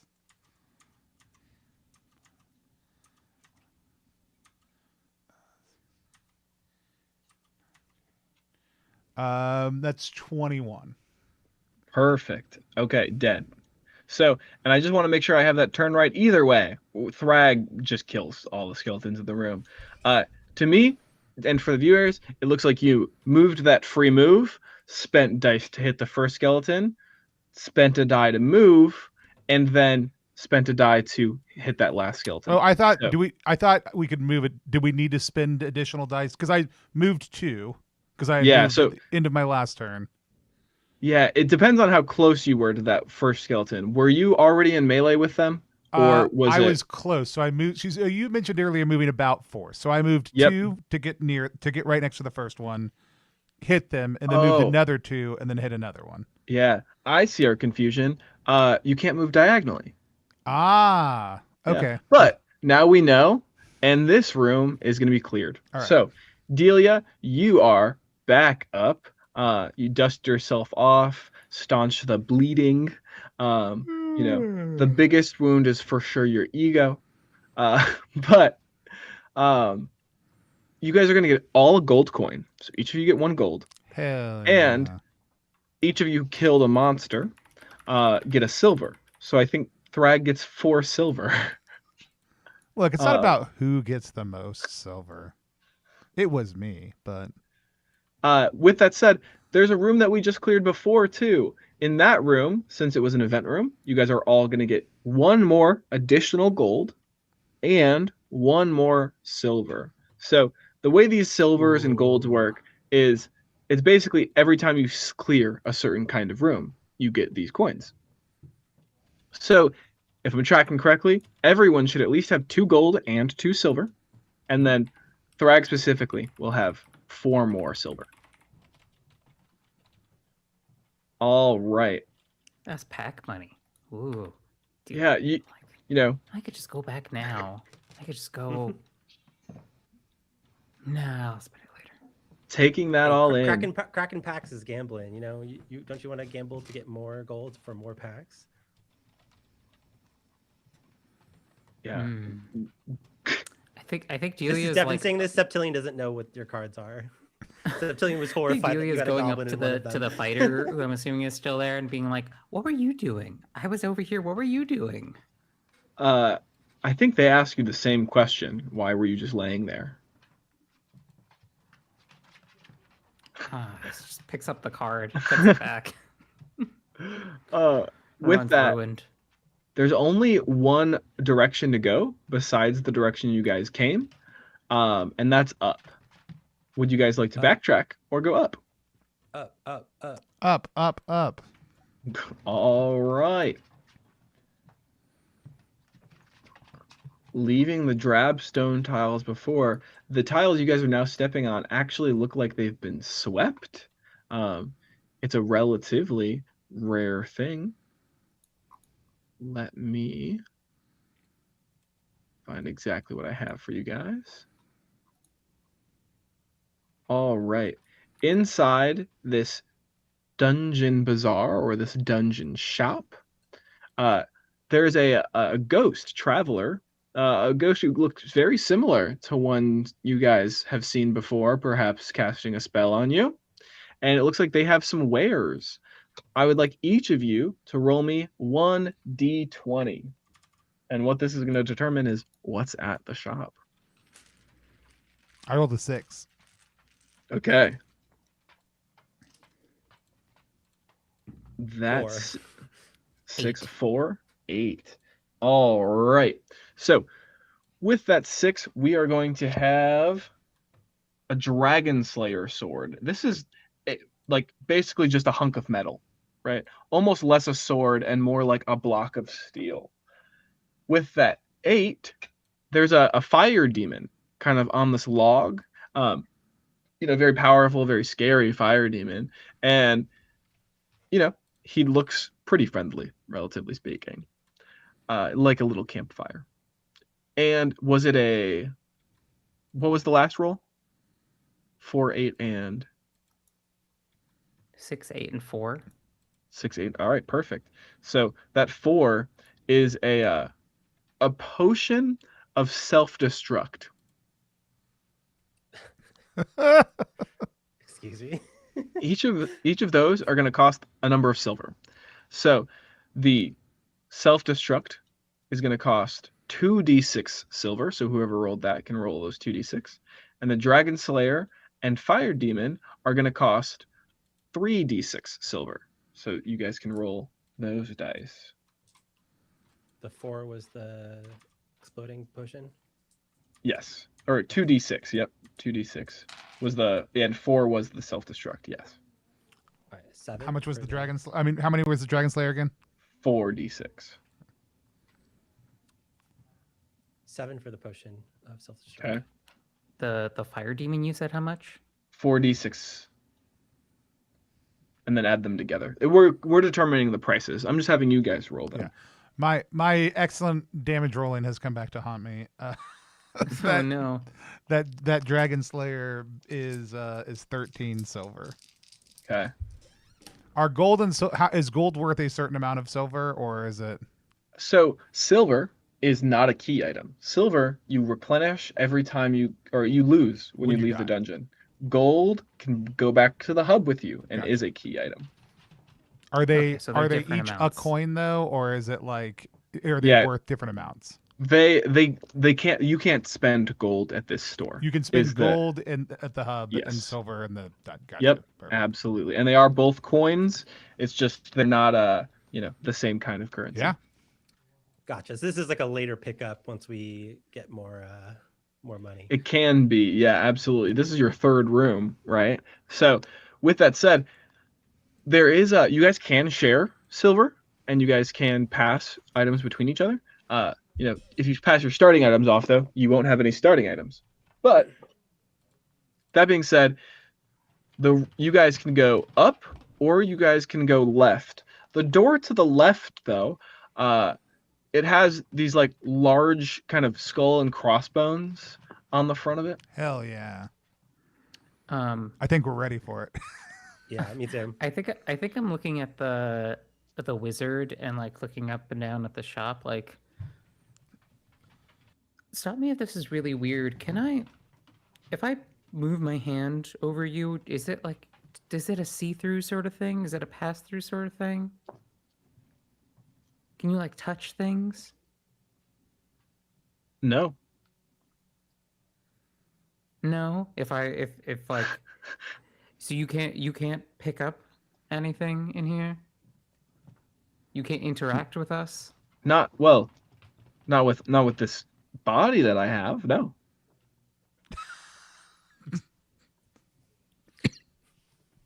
Yeah. Yep. Wizard, do you have a name? Yes. Do you have a username that you might share? You don't need to share your true name if you don't. Oh, you surely have not earned my name. Oh, well, Well, that's just rude. You casted spells on our souls. You could at least tell us your name. You know my name. I do. For sure. Ah, okay. Well, do Well, you know met my mentor? before? Do you know my mentor, This- Ivan Galja Dabalavan Zaldabara? oh, well, that brings me back. I do. How are they? Oh, they're a constellation now. Oh, they got me kicked out of this college I used to go to because I was doing unethical experiments on the students. Ah, yeah, that happens. Gets the best of them. No, it doesn't. Well, I'd consider myself one of the best of them. Hmm. Okay, so You being would. rude is just your personality. Okay. Well, a few of my simulacra have different quirks. This one is a little fed up with the bullshit of adventurers coming in broke and dying all of the time. Like the whiny adventurers go, you know what floor 2 is like? Floor 2 is awesome. Those guys, they're on their stuff. They know what they want. Everyone who comes in through here, they still ask questions. They whine. They're missing limbs. It's really quite annoying. Would you rather teach at a preschool or like college? That's how it feels. I do teach at a college. Thank you. Well, no, clearly you don't. You're here. I think we can go. I think the wizard is Yeah, vision brain us. I think we can... Thrag is like taking a long like drink out of his deli and just like looking at y'all, having this. Do y'all want to hit the giant door with skulls on Yeah, it? let's go fight the boss. We're ready. We mastered combat. I think it's probably Yeah. just a level boss, but yeah, we've obviously learned probably. enough and powered up enough in order to Yeah. to take it on. As you It's guys something start cool in going that there. as you guys start going that way, the wizard goes, "Wait, Are you going to This tell us one's again free. how it's our fault for going the wrong way? He Well, said it's yeah. free. It said it's free. This one's free. The room right there," and he points to the other door that's attached because there's only two, is a loot room. That being said, you by all means do whatever you want. We'll go to the loot room first. Unless this is one of those traps where he always lies and the other one always tells the truth. Well, there's only him, right? So Well, yeah, but the other one could be somewhere else. We just, it's true. It's true. Or he could just be a liar. Absolutely There doesn't need to be a true. counterpart. we'll go check out the loot room first. That's fine. Yeah. And it is a loot room, luckily. There are 3 chests. Each of them, is ornate in its own way. It has its own magical symbols. It seems to draw not from, itself. It's not like this standalone thing, but it's part of the room and draws some sort of magical energy from the tower, from the laboratory. With that said, each of you roll me 1d20. Before we look at the chests, can I do just like a very sigh and throw a bunch of playing cards at them to see if they react? Yeah, absolutely. Roll me agility.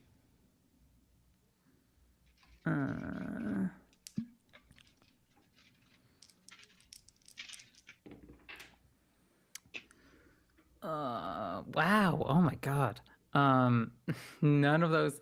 There are no successes. Yeah, the card flicks, hits the chest, and kind of just lays now on the ground like a defeated. Well, they're probably playing safe to open. I just, in my mind, it was like you go to do a fancy shuffle and all the cards just like poof out into the air. I rolled a 17. I rolled a Awesome. 15. Okay. 7. Okay. All right. With that 7, you're gonna get a heart in a box. It is literally a small wooden box. When you open it, there's like a beating heart. Ooh. You gain an extra heart. Now you have 4 hearts.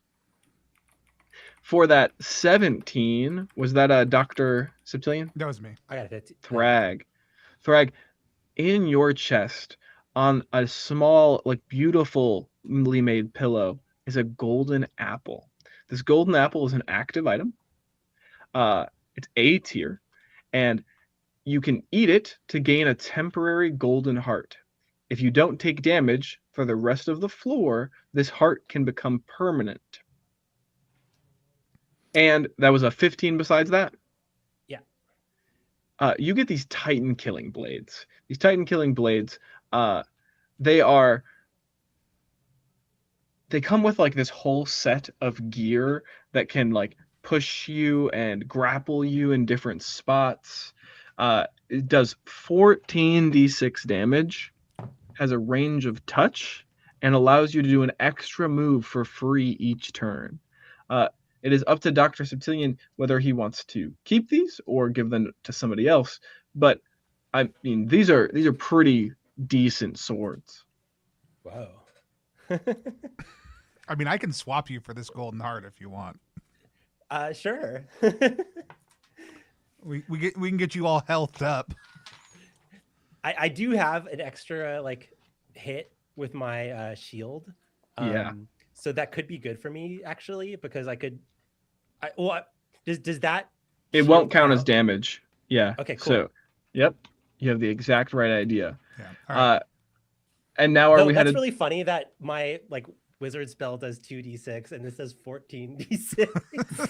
Yeah, it absolutely is ridiculous. I think you and I pull our things out and look at each other and just like immediately are like, yeah. I think Delia is also looking at this like hovering with a blank card to be like, Okay. I like the idea of me being the naive adventurer, not knowing that this is like an S drop. And y'all kind of talk me out of it. And that's going to take the weapon slot, correct? Yeah. So I sheathe the exactly. knife of my forefathers, and Yes. And something key to remember for a lot of these things is that the items you guys start with are key items. All of these items you've gotten so far in the dungeon are not key items. So you'll lose them if you guys get knocked out of the dungeon. Mm-hmm. Everything you can buy at the hub, though, is a key item. With that said, we're going to proceed into the boss room. The gold heart. As we leave, would you allow me to use a blank card to like suck up a chest? I am fine with Just that. an empty yeah, chest. Absolutely. You have a chest in quick one of question these before we cards. do that. Does the gold heart take up one of my like item slots? So items you can collect as many as you want. Cool. So starting items you get to start with, and then you can collect and hoard tons of items besides that. Now, if I have my math correct, you guys have 2, 4, 10 silver. So if you guys wanted to buy something from the shop before going further, you guys could buy that 1 self-destruct potion. Is that something we can like throw at the boss? I believe it is. My assumption would be it's something that we drink that causes us to self-destruct, and probably does a lot of damage in the process. That's not a bad guess. I mean, I could always put it in a card and then just throw it. you could give it to a skeleton. That too. Drink this. Are we buying it? If you want it, I'm down to pool my silver for it. But that's fine. Okay. It is a consumable active item. It has one use. When you use it, you are knocked down, and you deal 24d6 damage in a full cone. Right. Wait, was that all of our silver? It's all but 3, but you know, unless this boss fight goes well, we won't worry about that. All right. So, into the Cursed Paladin's room. Ooh. This Cursed Paladin. The music changes. It does, absolutely. He in the middle of the giant room. Health bar crawls across the bottom. Yeah, and it keeps going after the screen ends too. Yeah, if we want to do something with that. Hold on. Yeah, no, I changed stuff around. I think this is weirdly layered. Let me see if I can fuck with that, but you're fine. Yeah. Yeah, So it's like it's like in front of the. Yeah, everything we were using before did go in front of it. Because I locked. I stop messing with it. sorry. Go ahead. I'd locked the other. I'd locked the other thing, which keeps the grid from moving. But it's fine. We'll figure it out. Yeah, hopefully. With that said, though, so this room, I wonder if that'll work. Yeah, we'll find out. We'll make it work. This dark palette or this cursed paladin, there's a large sword in the center of the room that they begin to pull out their tower shield on their left. Our sprite here does not have a tower shield, but our cursed paladin does. And as he looks at you guys, he goes, "Oh, poor adventurers. You don't know what you've started.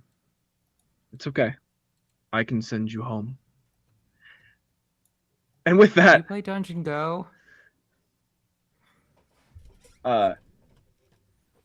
he as the boss music starts, it stops after like the text box appears with Dealey going, "Do you play Dungeon Go?" And there's like a ... And then the cursed paladin's like, little text box and goes ... Absolutely. And now it's his turn. So, the way combat for bosses works is just a little different. So, bosses, there's 3 parts of this boss phase. So one is the attack warning. This is like the tell. It's a sort of like action the boss is about to take to indicate to you guys what kind of attack they're about to do, because the boss has a few different style of attacks. Once you've learned all of their warnings, you'll be a lot better at dodging their attacks. But not knowing them right now, that's not going to help you. So once I tell you the attack warning, the players, you guys, get to move and tell me how many dice you're going to spend to dodge. You do not know if you're going to be hit with this attack unless you know the attack warning ahead of time. Then, once you guys have told me how many dice you're going to wager or how many you're going to use to dodge, I tell you who's getting hit, and we roll those dice. With that said, the first of the warnings is the cursed paladin rears back, his sword arm ready to strike you guys. Now it's your guys' turn to move how you'd like in the room and tell me how many dice you'd like to use to dodge. I'm gonna move to the top part. Oh, can I not control my guy now? Will the number of successes matter, or is this like before where a success is a success? Great question. The number of successes will matter. Okay. And so is the idea that if we predict the right way to like move in the right direction, that we could potentially avoid it? Absolutely correct. And the reason the attack or the amount of dice matters is because bosses' attacks can be more difficult to dodge than normal enemy attacks, up to 3 difficulty. So 3 successes would mean that would be really difficult, right? Generally 2 is the most you'll see on any of the this boss's attacks. Mm-hmm. Okay, let's go. I'm gonna commit 4 dice to dodging. Well, Sorry. It just looks like different people have different commands on different levels, which is just cracking me up on the mirror board. I'm like underneath the map. Oh no, we're all underneath the map now. Yeah, we weren't for a while, and now we are again. I'd fixed it a little bit ago. It's fine. You know what? I'm gonna stay put. Classic me move. so we're just moving. Are we? Right, we're just moving and right choosing how many die you want to use. Yes. Oh, Right. You know what? think I have it figured out. All right. So there's a background layer in our default layer, and one is on, like, a few of our sprites are on one layer, and a few of our sprites are on a different layer. Yep. That's what I So, thought was But happening. you can't yeah. push the grid to the back. It's fine. We'll figure it out. all right. In the post credits. Yeah, fair enough. But if Delia and Dr. Septilian click on the background layer, they'll be able to click their guys. Tony, your guy's function. So, Right. with that said, Okay. let's move on, just Great. like we said. So, in a full cone targeting both Thrag and Delia, so Of course. both of you guys are going to have to dodge, and you're going to need 2 successes to dodge this attack. Or correction, yep. One success. This is a sweeping cleave, a slashing whirlwind that could fell a forest. Is the attack coming at you guys right now? All right. I dodge. Great. I put up 2 dice. I do dodge. Perfect. All right, it's your guys' turn. I rolled my 1 die for attack. I got a 5, a hit. It's 2d6. That's an 11. Perfect. Great. 11 damage to start. If I want to consult my how to prepare a cockatrice to see how I can pull this curse off and make it a seasoning from this paladin, is that a thing I can do in combat? Absolutely. Spend me 1 die. Okay. And then roll me, I would think either agility or smarts could work here. I mean, And agility is better for me. Smarts feels more accurate. I did roll 2 6s on my first 2 die though, so it doesn't really matter either way. All right, yeah. You do believe that if you're able to kill this boss, that you will be able to extract some sort of flavor. Oh, I think my hope is to give me insight into something about the boss also too. Yeah, roll me 1d6. That's a 4. With that 4, what I'll tell you is one of their attacks. He has a sweeping cleave. He does have a sweeping It cleave. attacks in a cone. In addition to that, he has an accursed smite. A cursed smite. Yeah, and that's going to be a touch range attack that does 1.5 of damage. With that, has everyone attacked? Or Adelia, would you like to roll or summon a skeleton? Actually, you should have a skeleton, right? It didn't go away. Did it not go away? No, absolutely not. I wasn't sure what the how long those last. A good amount of time. Or yeah, there's a guy here. Yeah, if he's still there, I'll gladly have him. That's fine. All right, perfect. So, So go ahead. So yeah, I mean, we got this guy here, and then also I didn't get to ask mechanically for the like fire potion I kind of drank before. Is there like did I get any benefit from that besides? Oh yeah, just... great question. Yes. Yeah. Your skeleton's attacks for the rest of this boss fight are going to have a flame property. Oh. It wouldn't have mattered before because you didn't hit the other skeleton.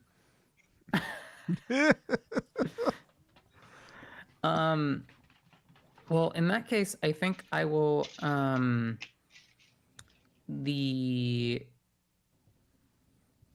he close from here? It's like 1, 2, 3, 4. Not I would call that close right now. Okay, so you think it's enough to get to touch roughly? Absolutely. Okay. So we'll say he gets here, and then I'm also gonna spend one of my die to bring out a this like archer that kind of looks like it's kind of like a dryad that like where Cool. like the bow is like kind of made out of like the wood of this like nature creature's branches. That's fun. That like fires off. So the so how many dice do I have left? I think that's enough for one. We'll give both of them. We'll give a shot each. Perfect. Sounds great to me. So this is the fighter. That is a success. All right. And the archer failure. But yeah, perfect. Roll your damage for that skeleton, and then roll me one additional die for that flame. And then Thrag, what are you doing while they roll that damage? I am. I still have 2 dice left, so I think I'm gonna move forward and attack the boss, because that's the smart thing to do, knowing they have a really powerful touch range attack, is to run out. Get into touch range, especially with that 14d6 sword, right? Yeah. I'm assuming their swords are the edge of their box. Is that correct? That's great. Yep. Yeah. Cool. And now, as I'm bringing this up, actually the thing I was doing was trying to go to Google, where I can more easily roll 14d6 and get a response immediately. 16 damage, including the fire, by the way. Cool. Awesome. Thank you.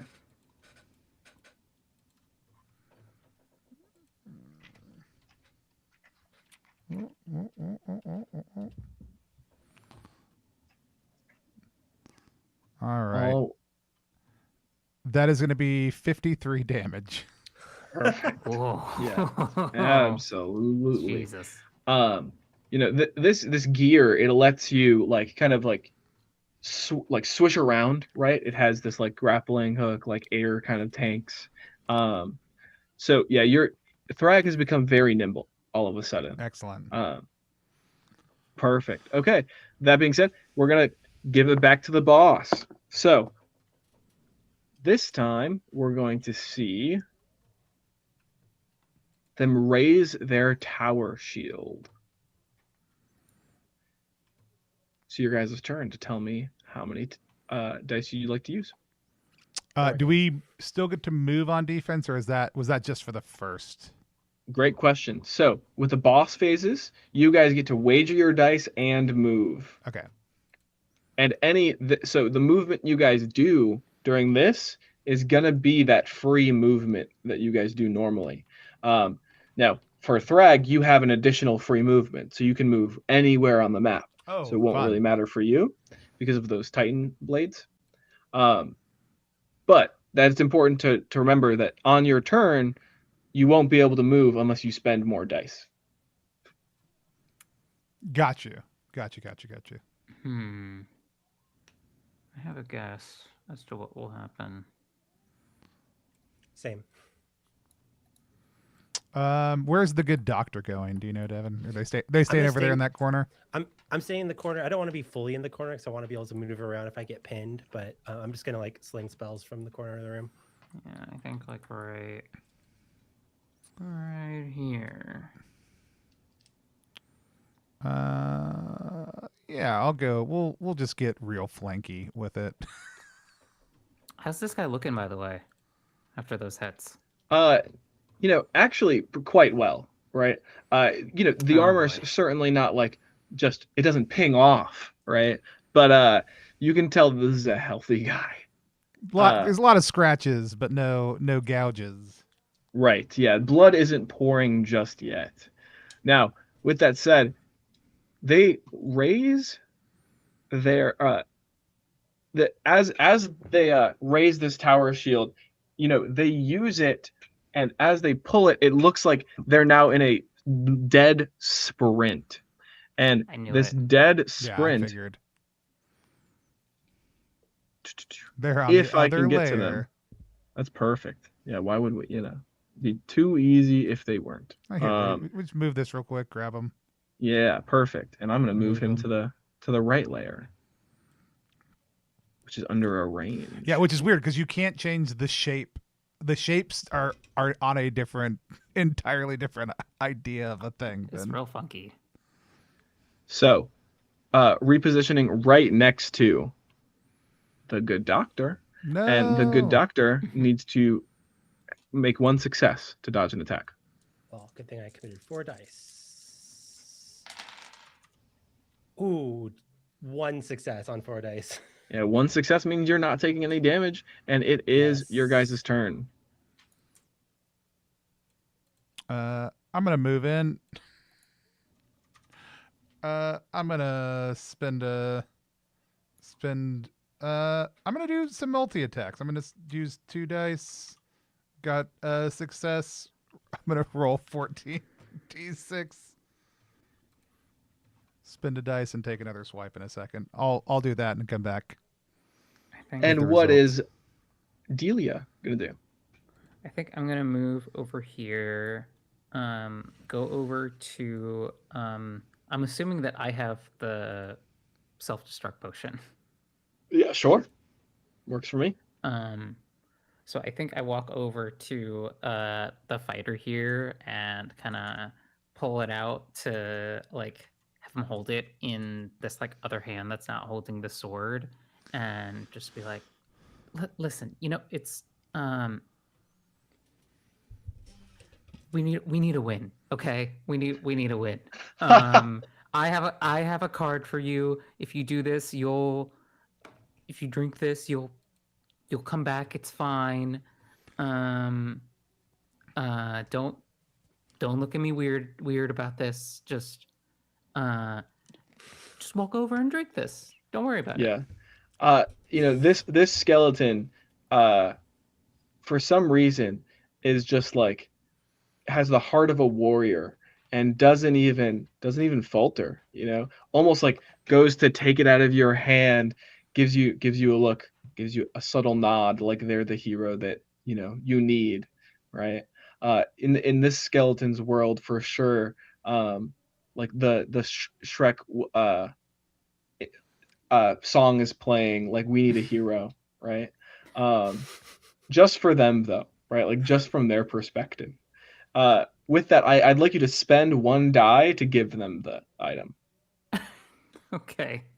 That's fine. And they can absolutely move, and if you would like them to use the item, it's going to be 1 other die. That's fine. Let's see, 1, 2, 3, 4. And it has a cone, so right now it would hit everything around it. Now what kind of cone? How big is the cone again? Yeah, everything is in the cone right now. It's a close, like full cone, so it's more of like a blast. It's Yeah. a blast, not a cone. Yeah, and the way we use the terminology in the roguelike, blasts are going to be things that like you can target across the room. So, and then those are going to be like full spheres that like, you can hit anything. And cones, we have half cones and full cones. Gotcha. Full cone is just going to be around the whole person. But in D&D, it would totally be a blast, right? So that's like the common way to think of it. Am I able to spend my last die to get out of the way? Absolutely. Now, normally, if a player used this, I wouldn't think it would deal damage to everyone else. But because the skeleton's using it, I think he would explode and hit. I also haven't asked it to drink it yet. True. To be clear. Super true. At least not immediately. I mean, I'm trying not to take damage, so I'm down to just get the fuck out of here. For now, I think I'm just gonna have the fighter and the archer take shots again. Great. How much damage was that for the 14d6? Well, I did it twice, and both were successful, and Okay. it was 52 and 44 for a total of, I believe, 96 damage. Okay. Absolutely killer. We'll talk about that in a second.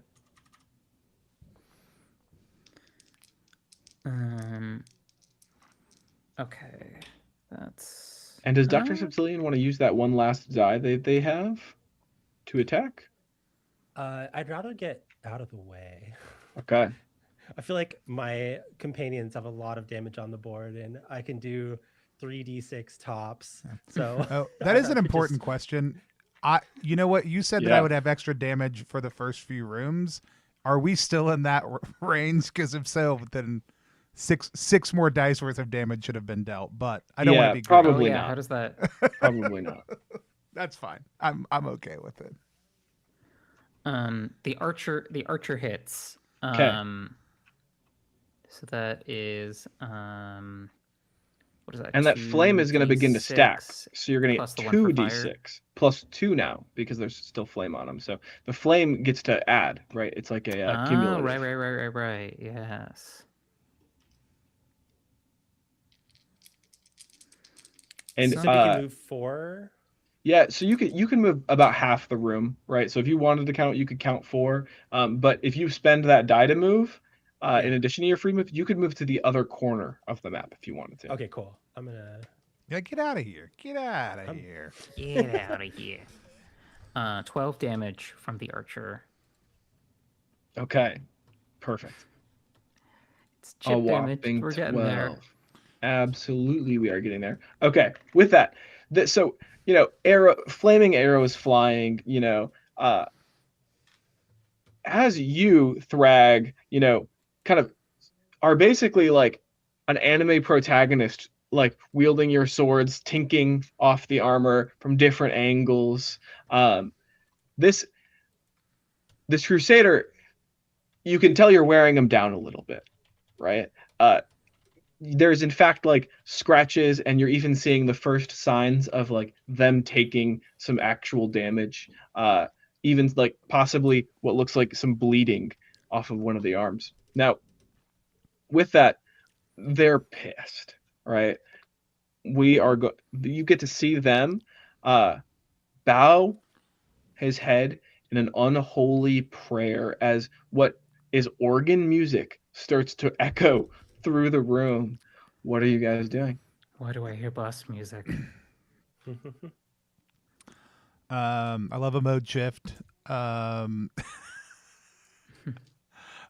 mean, I'm going to use the rest of my free movement to just go 1, 2 back, I think. Yeah. The other thing I'll tell you is that like in both of their hands there's like 2 black flames with what looks like little versions of adventurers that they're about to crush. Oh, fun. Oh, good.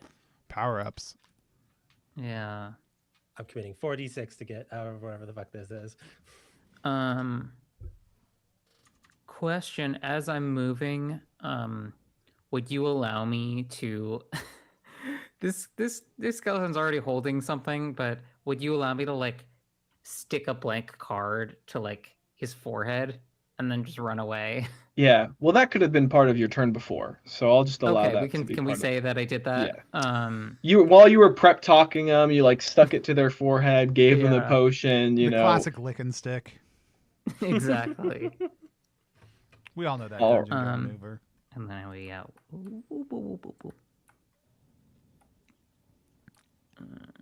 yeah, let's get over here.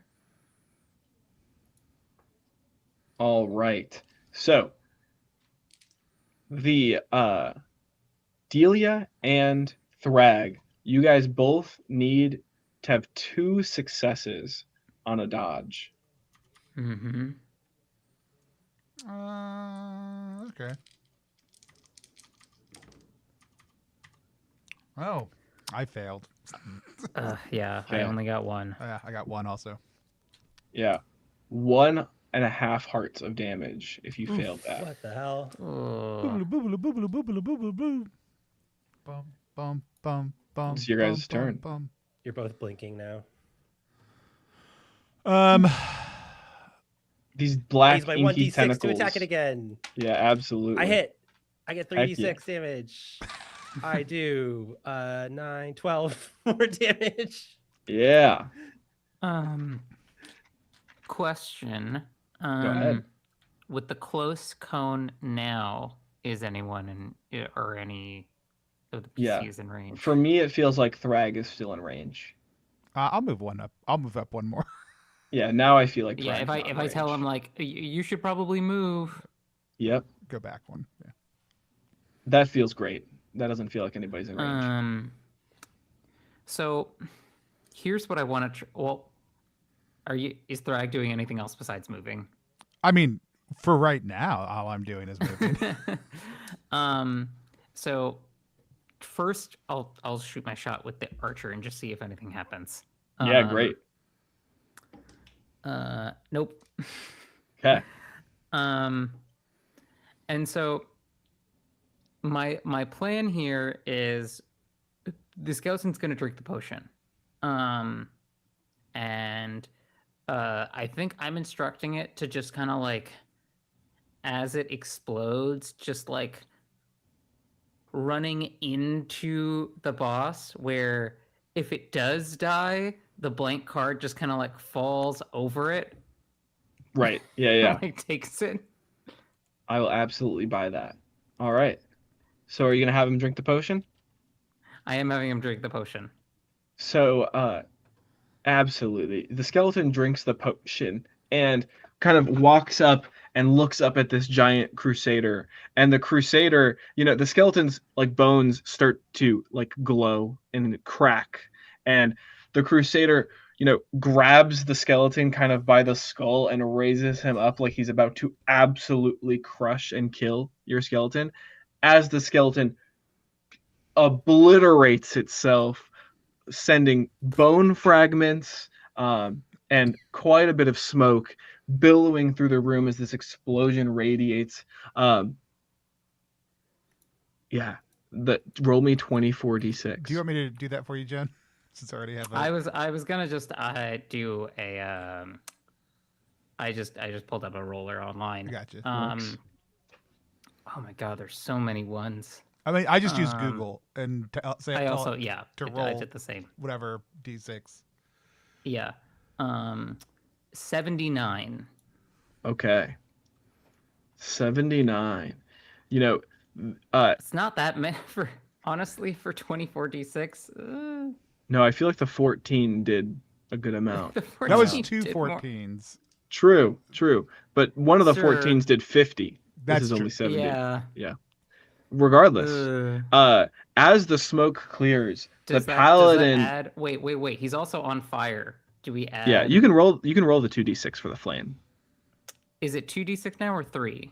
I think this is going to be a separate style of attack. So for me, this feels like it didn't add to the flame count. When you explode on them. The explosion doesn't add to the flame? It's normally not. Yeah. It's a different type of explosion. Yeah. It wasn't an incendiary grenade, it was more like just one of those concussive ones. 4 dice.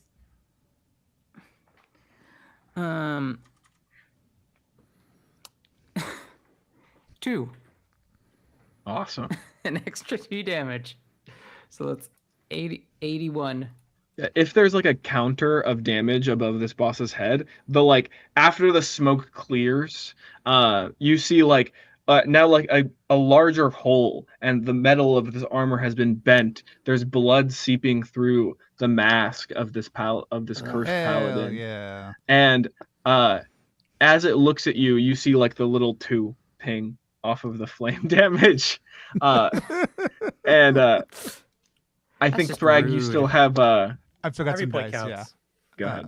I'm gonna move the rest of my back over, and try to hit him again.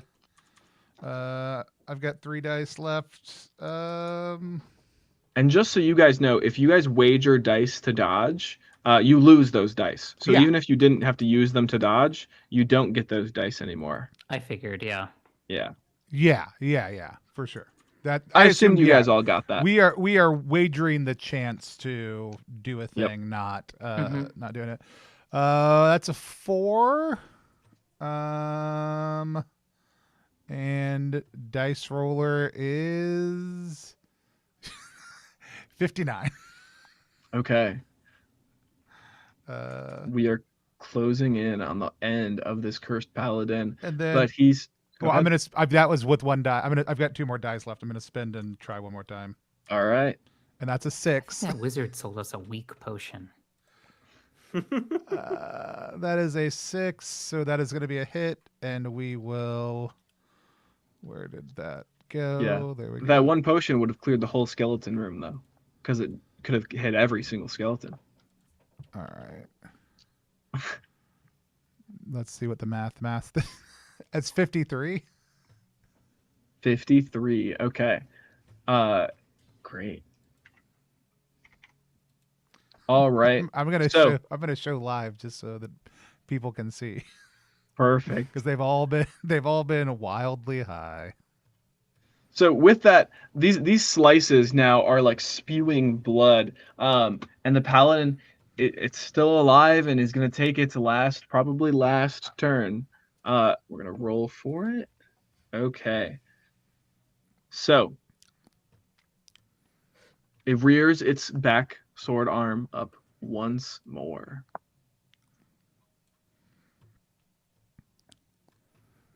Is this in the same way or a different way? Great question. Each attack warning has 2 attacks attached to it. Oh, So interesting. yep. So Okay. you know that it could be the sweeping cleave, and the sweeping cleave, had a like a close cone, right, or like a Yeah. little cone to it. So you'd the key to kind of these boss attacks is that the ranges are going to be similar, right? So it might be a close cone, it might be just close, but that would be the general assumption. All right. I'll wager 2, and I'll go. I'm gonna I think just I will make it also not wager 2. Let's go 1, 2. not easy to hit everybody at the same 3. time. Yeah. I guess everybody else is far away, so it doesn't really matter. That's Yeah, right. I'll just stay. Maybe a little- I'll stay close. It's fine. Maybe a little risky. But It's not a good idea, but everybody else is far away. So I'll wager 2. Okay. So the interesting part about these, like the enemies and the boss, is that they generally go through like a very simple attack kind of like focus. So the person who did the most damage is generally who you'd expect the enemy to prioritize. So Tony, you have an attack coming at you that does 2 hearts of damage, and you need 2 successes. well, here's the And good it's news. a single target attack, and it's just on you. It's close range. That's great. Is this the curse smite coming at me? Am I getting it? In fact, it's not. He's I trying. think He we had the charges first fight forward, last time. and he's gonna try to skewer you straight through with this blade, like Well, a mounted knight. I did roll a 4 and a 5. Yeah, So- then you're good. Oof. Yeah, you're able to dodge, and it is like a tremendous weight that goes through this sword as you're able to dodge it. It's your guys' turn. You guys can all roll at the same time if you guys want to roll for damage. That one skeleton, obviously super dead. Well, you still got 1 left. I got 1 success on 3 dice, and I get 46 now because of my counter or my combo counter. That is 9, 10, 11, 14. Just pinging it. Heck yeah. I- Is the Crusader looking like he's like kind of On his last legs. Like, Yeah. Here's a question. Yeah. Does throwing my blank card like do any damage when I like throw it at something? Yeah. The answer would be probably not. However, the condition for you to get those blank cards was you be the person who hits it for the last time, right? So you need to have the killing shot. So That's your sort goal, of what I'm saying. Like it's like so I don't have to like throw it at the creature and hope Correct. that it like damages it to the last. It's like I have to get a shot and then I can use the card. Absolutely, that's correct. Yep. Okay. So your skeleton would have to be the person who damages it last. Understood. Because my turn was about to be I throw 3 cards, but let's see if it works. But do you want to attack before me or after me? I kind of want to attack before you, if that's okay. That's fine. I don't. That's great. Just because I think it'd be funny. I will use. Do I use another dice or do I? For the sake of making sure I know, like, give you guys the correct, like, if there was a health bar, right? Tony, you could probably still hit it once more, and it not die. Okay. Well, in that case, then I should hit it first. That's 52 damage. Okay. All right.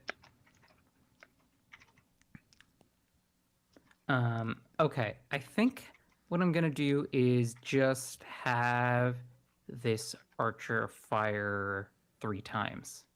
Okay. Yep. So you're gonna roll 3 dice, and each one's gonna be a separate attack, right?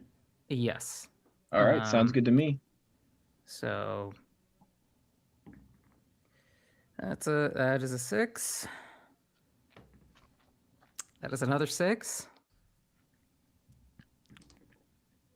That is only a 2, but that's 2 Yep. attacks. And Let's because the go. skeletons are on fire, does that? Yeah, you'll get the extra flame damage. So you get, And it's and already does at it 2. stack per attack? Yeah, so it'll be like 7 in flame, and then 2 per skeleton attack, so like 11 total is what I'm thinking. 11d6, you said? Yeah, that sounds right to me. 11d6. That's a lot. That is a lot. Slightly better than the potion. Yeah, it's almost as like the 3 arrows that it looses from its bow, and we get the cinematography of the camera following the arrows towards the Crusader. Let's see how much damage they do. Yeah, he tries to kind of duck out of the way of one, and then 2 more get loose and just for 43 damage. 43 Hell damage yeah. does it by 2. And the arrow, the first one hits their neck, ignites them, and you see almost like this ghostly flicker of the Crusader's curse and soul as the last arrow goes through one of the eye slots and blood spurts out. And the Crusader falls. I see that the spirit looks like it's about to leave and leave this dungeon, and I'm like, oh no you don't, and then run up and throw a card. Yeah, absolutely. And so capture his essence. Yeah, this card you're gonna get basically we're gonna design you like a small minion, and I'll write it real quick for you while we do some of the next rooms. But with that being said, you guys get to roll for loot. You guys get to roll on the boss loot table. So go ahead and roll me 1d20. That's a I'm 20, glad baby. I'm glad we all contributed equally to that battle. Yeah, we all. I mean, everyone put in an equal amount of damage and risk. I think I did 36 damage total. Hey, that was if almost I didn't 10%. have that potion, I probably would have done a similar amount. Although I guess the fire stacked. Fire does. Whoa, 19. That's a big number. You guys are gonna kill it. 6.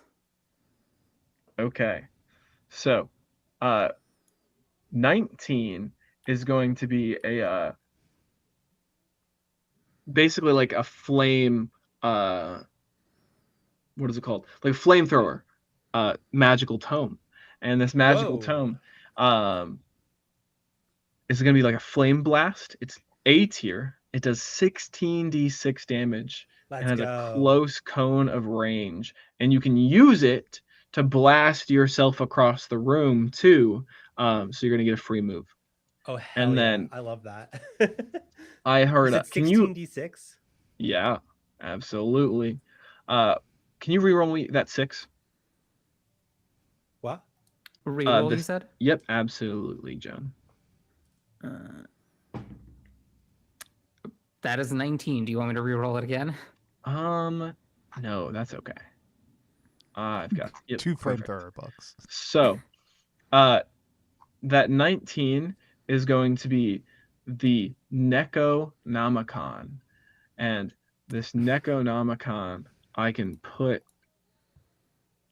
do have art for that. I have art for a lot of these things, but I'm specifically proud of this little Necronomicon I because remember that from the book. It's very cute. yeah, I was able to edit this. So here's a huge version of your Necronomicon. Oh, That's look life at it. size. That's comparable. That's what you got. Yeah. Oh. And the Necronomicon can summon 2 Cthulhu minions. These are cosmic horror cultists with cat ears. And there's 2 options. There's the buff Cthulhu and the magic Cthulhu. One does 12d6, one does 8d6. You don't have to write this all down. I'm going to throw it into the chat. In our, at least into this Discord. Are these random, or are you giving us stuff that's like based on our characters? Because I feel like these are perfect so far. Yeah, it's actually random for the most part. Yeah. For that second 19, I just went to like the next chart, but it worked out. Ooh. This is a good pull. Ooh. Puts it in a card. I was just thinking, man, my book sucks, and now I have a book that's like 8 times stronger. Exactly. And then that 20 is an S tier item. Hell That yeah. 20 is a mech suit. An entire like what? mech suit. With that, you have a choice to make. You can get rid of some of the items you already have to upgrade the mech suit. Okay. Here's what that mech suit looks like. Whoa. All right. So initially, this awesome mech suit does your hearts all become shielded, and then you gain +2 strength, and you gain a mecha sword. This sword does 12d6 damage and has a touch range. Now you can consume that other item you have to get an additional part, because all of this high-tech and ready-to-destroy mech has all of its parts sold separately. Okay. So would you like to consume an item? Yeah, I mean the only item I have is the what you call it. So Yep, absolutely. And then roll me a d6. Roll you a d6. Absolutely. That's a 6. You get rocket boosters. So the rocket boosters are passive. They give you a +3 move and +2 agility. So you get +2 strength, +2 agility, a free move, and this mecha sword that does 12d6 damage. Absolutely crazy. All I right. have 2 questions. Go ahead. First, does my like gold heart thing kick in now? Since I didn't take any damage? Absolutely, it does. Oh, wow. You're through the floor. In fact, as you guys defeat this crusader, the floor beneath you starts to crumble, starts to crack, and turns into black ash.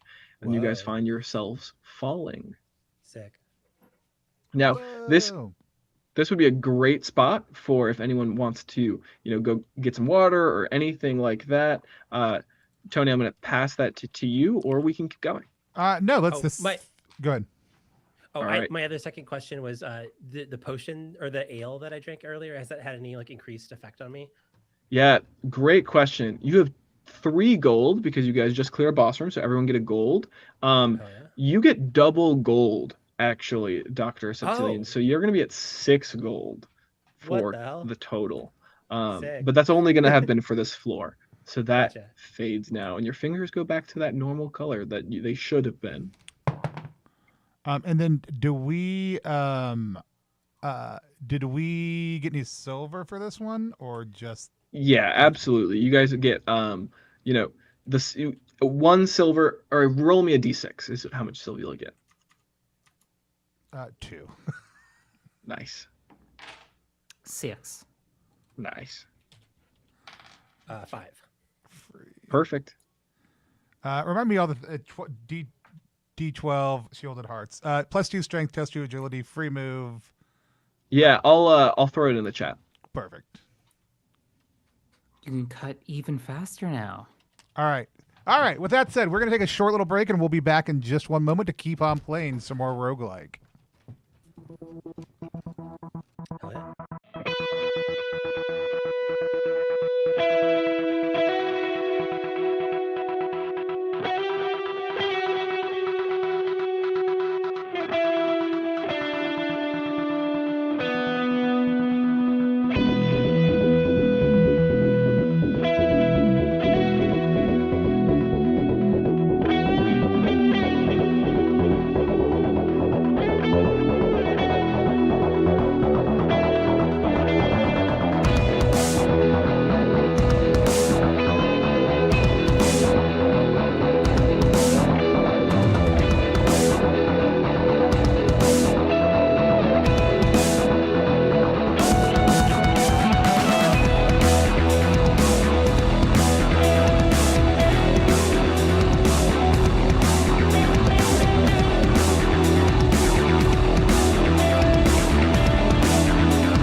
back here again playing roguelike. We're basically speed running the dungeon right now. Do we know anything about what's happening around us? No. Did we get any lore? No. It exists. We just didn't do it. We just killed a bunch of things. That's what you do in a dungeon. Yeah, we let's keep on playing. All right. So, as that crusader crumbles, or as that paladin crumbles, you guys fall and the floor beneath you turns to ash, where you find yourselves with your nice new items is a place that looks a lot older, a place that doesn't look like it's been touched in a long time. Along all of these walls are the mystical tomes that you guys heard about that had been collected for hundreds of years. That being said, shit. Dr. Septilian K. Bean is freaking out. yeah, They these are are- like running around looking at all the spines of the book, like flabbergasted. yeah, Ulzahar's hoard is one of the most beautiful things you could have found. If each of you would like to look for a book, roll Yes. me what you think would make sense. Intelligence, obviously, or smarts.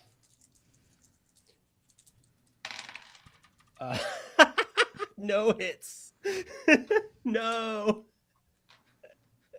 Very good. Ideally, we'll just see if there's anything, I don't know, any odd curios, anything that like looks like it could be like a magical book or something. Yeah, roll me that Roll smarts for that one. Yeah, if you'd like to roll smarts, you can roll smarts. If you're speed reading a bunch of things, you could roll agility if you really want. I have to remember what I have in smarts. I do have 3, yes.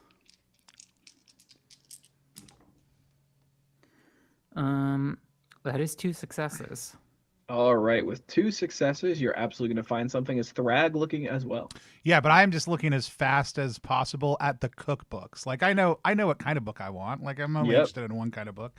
It's cookbooks. I don't need smarts to know what that's about. I just need speed to find the coolest looking one. Okay, so Delia, you find this like book in magical studies and leyline paths to the soul of the world, and you're like, that's lame. And then you find an old card binder. And this old card binder doesn't just have like, one nice card. It's got 9 of them, the power 9 of them. And you're looking at these cards and they're in good condition. These are basically like, these will make your deck pretty awesome. Are these still legal in the format? Yeah, that's a great question, Delia. Are they still legal? Do you play those? This is the run. Format? We're gonna make it. Yeah, if you die, you lose it. This format has fallen out of style, but but if you can bring it back, you just got like 9 Black Lotuses. And you, Thrag, find the esoteric guide to devouring from witchcraft to cosmic constants. Yes. By Thaddeus Campbell. Excellent. Okay. Nom nom nom nom nom nom nom. Yeah, absolutely. I'm so sad I didn't find a book. Yeah, I mean, you do see... Delia, what do you do with that other book? Do you just discard it? What is it? What does the other book do? It's called Magical Studies and Leyline Paths to the Soul of the World. Looks like some cosmic bullshit. I think Delia probably like calls out to Dr. Septilian? The Septilian very, very quickly and just being like, hey, do you want this like magic book? Do you need this? And then but before he actually has any time to answer, like it's like, it's probably fine. And I just like stucks it in a card. What? Yeah. The ancient secrets that could have been beheld. Yeah, you actually do you can have peek the card if you want. Dr. Sterling, you peek the name on the book, and you recognize it very, very dearly because it's Ivan Gal Dra Da Bala Van Zal Da Bara. Your tutor. Yeah. You can still take it out of the card. one of the lost tomes of Evangalja Blavan Zaldabara. It's hers. You made that up. And with that No, said, she's there's real. She's a constellation. Look up into the night sky, and you'll behold her power. All right, well, you can have a card. Let's go. there's one way to go, and it's Do I know how to like use the card to get the book out of it? I don't know if you do. You can surely roll me smarts, but yeah, go ahead and roll me smarts quickly, and then we'll see. This is Dahlia's way of getting people to play Dungeon Go with them, is just trapping something, taking whatever your like personal hyperfixation is and trapping it in a it's card. like there's a set themed around this. Yeah, it is clear that it is. You can get it out of the card, but you have to be engaged in a duel. Okay. So you have to be playing in the game to get it out of the card. Quick, Delia, duel me. With one card? I don't think you can do that. What do you mean? The wisdom of Evangalja Dabalavan Zaldabara is like so much more powerful than all of your other cards combined. I don't know. I just got that big guy one. He's pretty good. You just don't know.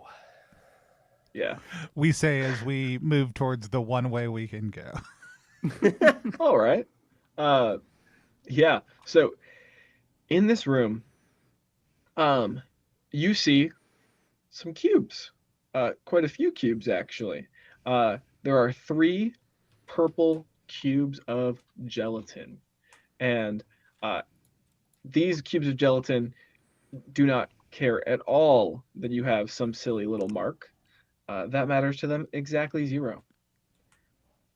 That being said, I'm going to have you guys put all your characters on the very bottom of our grid, and I'm going to put the cubes in. Does my mech Does still the just mark take of up one slime do square? anything here? The mech is an item. If you want to be the mech, yeah, it takes. Oh, up one I'm square. in the mech suit. I mean, come on. You absolutely are, yeah. How does it feel in there? Do what? Great. It's super roomy. Looks cozy. Roll me, Thrag, a smarts check with +1 from your How to Skin a Cockatrice book. That's 3 successes. Yeah. So you recognize these slimes for their ingredients. They have a rare ingredient. But the important part that you remember from the book is that every time you kill one, it's going to split into 2 more. And every time you kill that one, it's going to split into 2 more. Okay. All right. With that said, That's easy meal prep. Yeah. it is their turn. I'm going to move. Unending Jello mold. One is going to walk straight up to Thrag. One is going to walk up straight to Delia, and one is not going to make it yet as they squelch their way across the map. I'm like showing my face with like the slime on it, and like, no, see? Heck yeah. All right. So 2 attacks, 1 at Delia and 1 at Thrag. I block. Assuming I only need 1 success again. Correct. Yes, I got 2. All right. It is your guys' turn. Were we supposed to have moved during that phase? No, that's only boss No. fight. Okay, cool. Perfect. You guys are killing it. I move here. Does my gold binder do anything, or was that just cool flavor? It is absolutely cool flavor. The most delicious Cool. of flavors. Tasty, delicious cards. Yeah. They're not in the format you play, so you don't know how to use them. Yeah. I just save them for later. I didn't have to use any of my dice to dodge. Does that mean I just have 5 dice, or did I have to spend 1 to move there? You didn't have to spend one to move. You, in fact, get a free move now because of your book. You can launch yourself with flame. Oh, hell yeah. Yep. I'm gonna pull out my never-ending, always cool deli of water, and douse the nearest slime to me and see if there's any reaction. Yeah. Nice. Roll. Just spend me a die and then roll me that. I'm gonna say this is probably an agility check. Sure. I'm gonna wait to see. I'm gonna wait to see how this goes first. That's 2 successes. Yeah. As you do, it like slurps up the water, and you see the water turn into this green poisonous liquid, clearly indicating that they're poisonous. Cool. I'm gonna freaking blast with my tome if I can. Absolutely. Which way are you blasting? Up. Okay. Out of the way of everybody. I want to test this thing out. Not a single hit on 5 dice. Oh my goodness. Yeah, that's really bad. That's awesome. That's really bad. I'm so powerful. No, just like I got just 4 you just, like, threes. you try to fire the flamethrower off, and it just like there's like recoil, and you just kind of like fire it up at the ceiling. Well, I like run towards the slime, ready to like blast it, and I'm like, wait, where's the activation sigil? And I'm like flipping through the book, and I can't find it. Yeah, absolutely. And Um, I think when you do find it, you're used to like casting magic with both hands out, so you just emit flame in every direction but the straight direction the cube is in. Taking a cue out of Thrag's book, would I know what like these slimes are like what is corrosive to them? Like, is it like are they like if you like sprinkle salt on them like a slug, will they shrivel or something like that? Yeah, that is a great question. If you like to roll me smarts, you can, and I'll give you a +1 because of your playing cards. Hmm.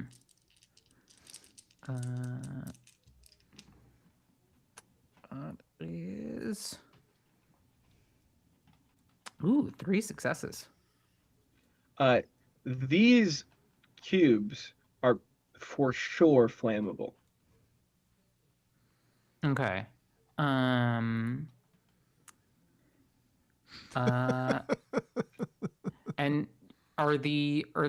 are my skeletons still? Do they still have fire effect? They do not. They do not.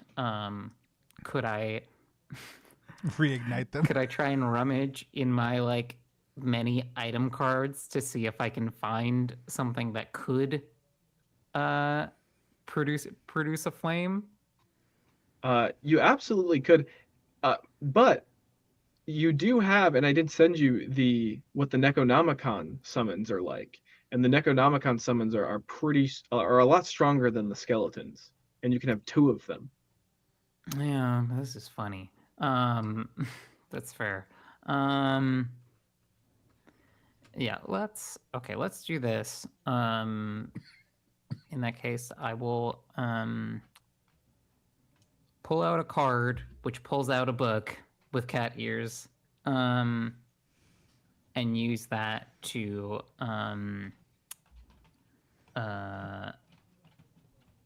since they're in front of me, I'll spawn a buff Cthulhu first. Sure. Classic buff cat Cthulhu.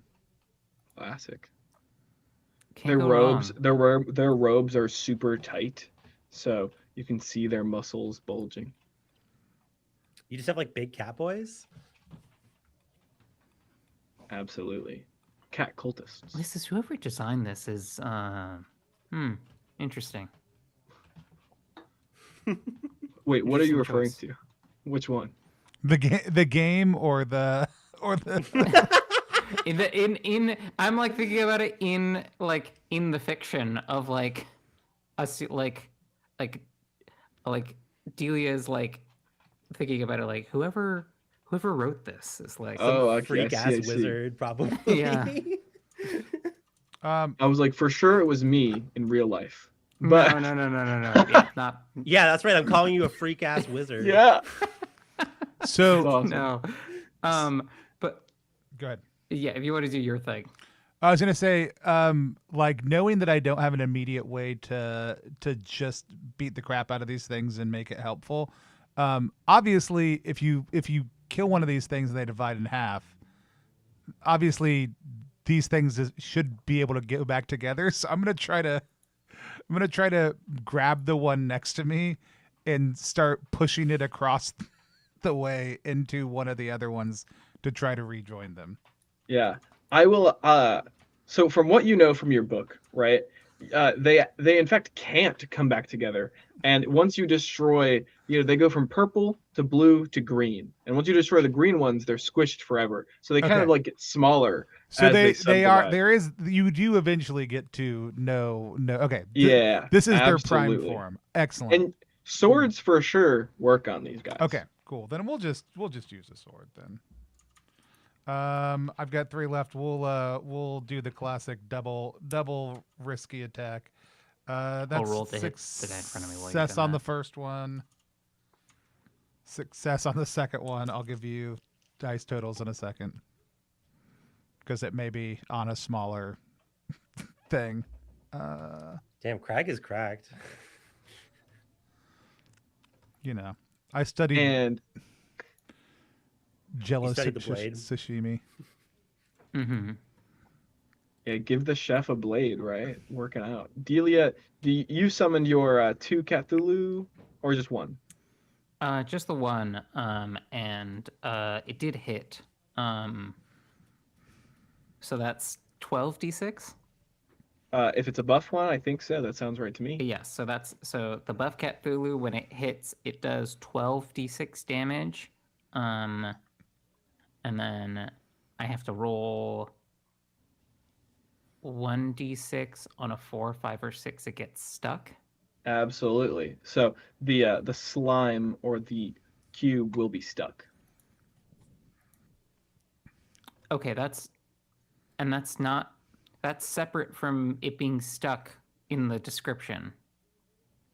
So stuck is a status effect, and the status effect means that it'll be frozen. It won't be able to move. So if Okay. you do hit this cube, what happens is the buff Cthulhu uses their cultist tentacles to restrain the cube. I see. Okay, sorry. I thought it was the Cthulhu's got stuck. No, I see. Yeah. Just a lot of ooze and tentacles going on over here. Mhm. Absolutely. And there's going to be Amazing noises happening when the two clash. Yeah. Just The tentacles slapping against Jello. a bunch of it'll be- flapping, wet noises. 45 damage. Okay, this buff Cthulhu basically just takes their hands and slams it into this purple cube, blowing it up and giving us 2 blue cubes behind it. I'll grab you Great. those 2 And blue I'm just cubes. gonna politely move out of the way.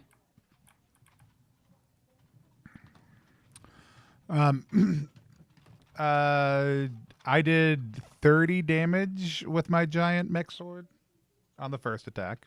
Okay. It does not die. Well, then I did 42 on the second one. It does absolutely die. So yeah, you cleave into it, and as it starts to fall apart, it starts to heal again, and you're like, oh, clearly not. And that second cut I hit it harder. sends it into 2. Yeah, absolutely. That second cut sends it into 2 pieces. Now, these cubes, you can see like almost like a frigid air kind of come off of them, and the water kind of condensate and start to crystallize around them as they touch the air. Cool. Does the stuck roll apply to the new cubes for the Cthulhu's attack, or does Yeah. that just not apply? I don't think it applies. 'Cause they're new because that guy cubes. died. Yep. That's fair. Yeah. And just so you know, for your 2 summon items, you can only have 1 summon item active at a time. So the skeleton is probably gone, and the Cthulhu is here, but you could still summon 1 more Cthulhu. Okay, so that wasn't like when I had the archer and the fighter at You're the al- same time. That wasn't. Correct, because that's 1 summon item that allows you to summon 2 skeletons. But it's basically 1 summon item will tell you how many summons you I get. understand. Yeah. Okay, okay. Well, it's a good thing they didn't hit anyway. All right. I think that's everybody. So now it is the enemy's turn. So the acidic purple slime is going to go over to our friendly mech suit. And we're going to have 2 cubes on each of you guys. So Delia and Dr. Septilian are getting 2 attacks each, and the mech Thrag is getting 1 attack. I've had a question. Yeah. I take a damage and a half. Only got a heart and a half left, but I've got armored hearts also too. Does that mean that I only have 1 armored heart, or do I have 2 armored hearts, one of which only has half underneath? Yeah, so the way the armor works is it basically protects the heart that's underneath it. So no Okay. matter how much damage comes at that heart, the shield goes away instead. Okay. So then that first half heart will be vulnerable. You'll lose it. Then that last heart will be shielded, Okay, etc. cool. That's fine. That's great. That's what I need to know. I'm assuming the empty slot doesn't get shielded because it's empty right now. Yeah, that would be a good assumption. Cool. I dodge. All right. I dodge 1 of the attacks. I'm putting Okay. 3 dice towards it. I'm putting 1 for the first one. That's a hit. 2 for the second one. Also a hit. Okay. And it sounds like Delia got hit. Delia, you're gonna get hit with 1 freeze as well. Freeze is a status effect. If you get too much freeze, you get frozen solid. So right now you're at 1, and I think you can get up to 5 until you're frozen solid. Mm-hmm. All right, but it's your guys' turn, and you do take a heart of damage as well since you got hit. What is the area of effect on my tome blast? It is a close cone, and I'll make sure I put that in the. So if I aimed it at the one to my right, that wouldn't get the one below me. No, but if you moved, you could get all 4 of them. Would that risk But I would need to Delia? move out of the way. No, normally you guys can't hit each other. Only that one skeleton exploding was able to damage Because it was a you guys. summon. Okay. Yeah. Yeah. Normally friendly fire isn't allowed, but because we're cheating, self-destructing, and knocking down a player with a party heart, I was like, well, clearly there's got to be some danger. But that's part of the fun, right? Yeah. Gotcha. Okay. Where do I need to move? Probably right here, Okay. like Wait. right there, I would say, because that seems like you could hit all 4 of them with a cone, right? Yeah. Okay. Would you like to move there? Yeah, my mirror board wasn't updated. Oh, there it is. Okay, cool. All right, I got 2 dice for this. Hopefully, I can finally do something useful. Hit! 1 hit. Yay! Yeah. All One right. hit hits them all, right? So. Yeah. I'm just okay. I dropped a card and just be like, oops, and you're blasting everything. Hey, I've been doing almost nothing. So it's 16d6, right? Yeah, that sounds right to me. I'm gonna roll this physical because that sounds fun to me. Yeah, It seems like it'd absolutely. be fun. Here we go. 16d6. Delia, you are also stuck by getting hit by the cube, so you cannot move this 12. turn.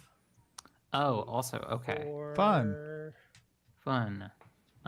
Maybe they'll all be dead. 30. They might be. I did hit the purple one for 49 damage. Yeah, you'll give you shocked. It's dead. I then hit one of the blue ones with 35 damage. 50. 55 damage. Okay. Yep, that for sure kills him. Let's go. Now we get a bunch of greens. A bunch of greens. Let me see. And then I will, I guess, go ahead and summon a magic Cthulhu.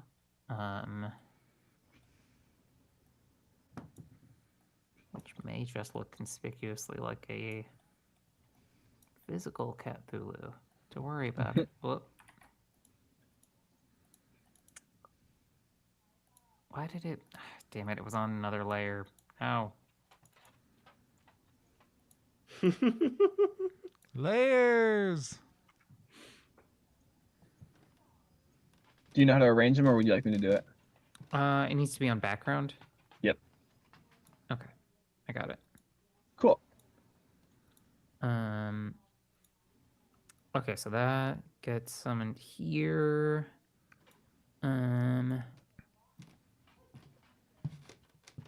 This one's gonna move over here. And how many dice did you use to dodge this turn? I used 2, so and then I used 1 to summon, so I have 2 left. Okay. For attacking.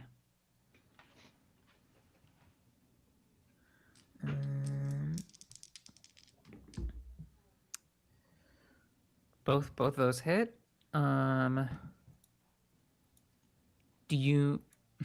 I don't know how much health these have. Should I roll 12d6 or are they just squished? They're just squished. They have Absolutely. less than 20 health. They're just gone. I was gonna say. All right. Now, with that said, sounds like it's the cube's turn again. So I'm not. I think I'd be yelling at everyone else. I'm kind of stuck here. absolutely. I don't think this freezing one can actually get all the way to Thrag, so he's not going to try.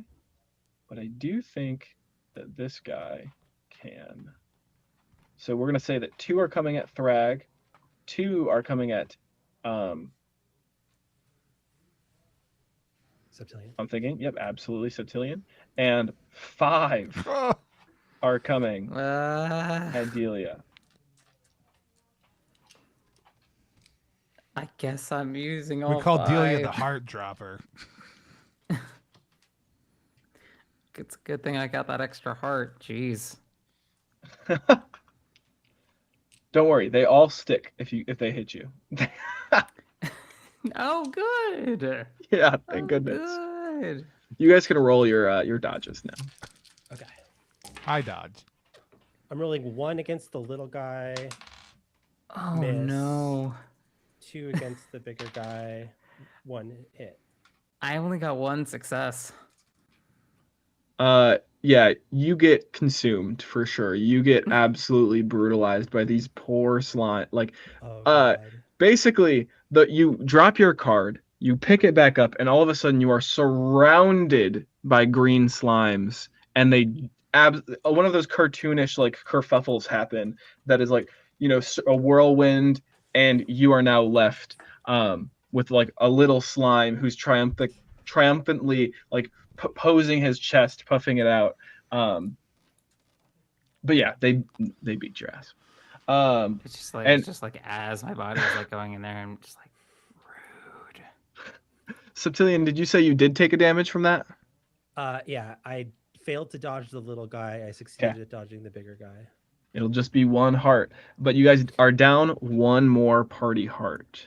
So let's do 1 each. Jesus. yeah, you have 1 party heart left. So I had the passive item shield book of, which was my book of protection wards. Does that just like take that?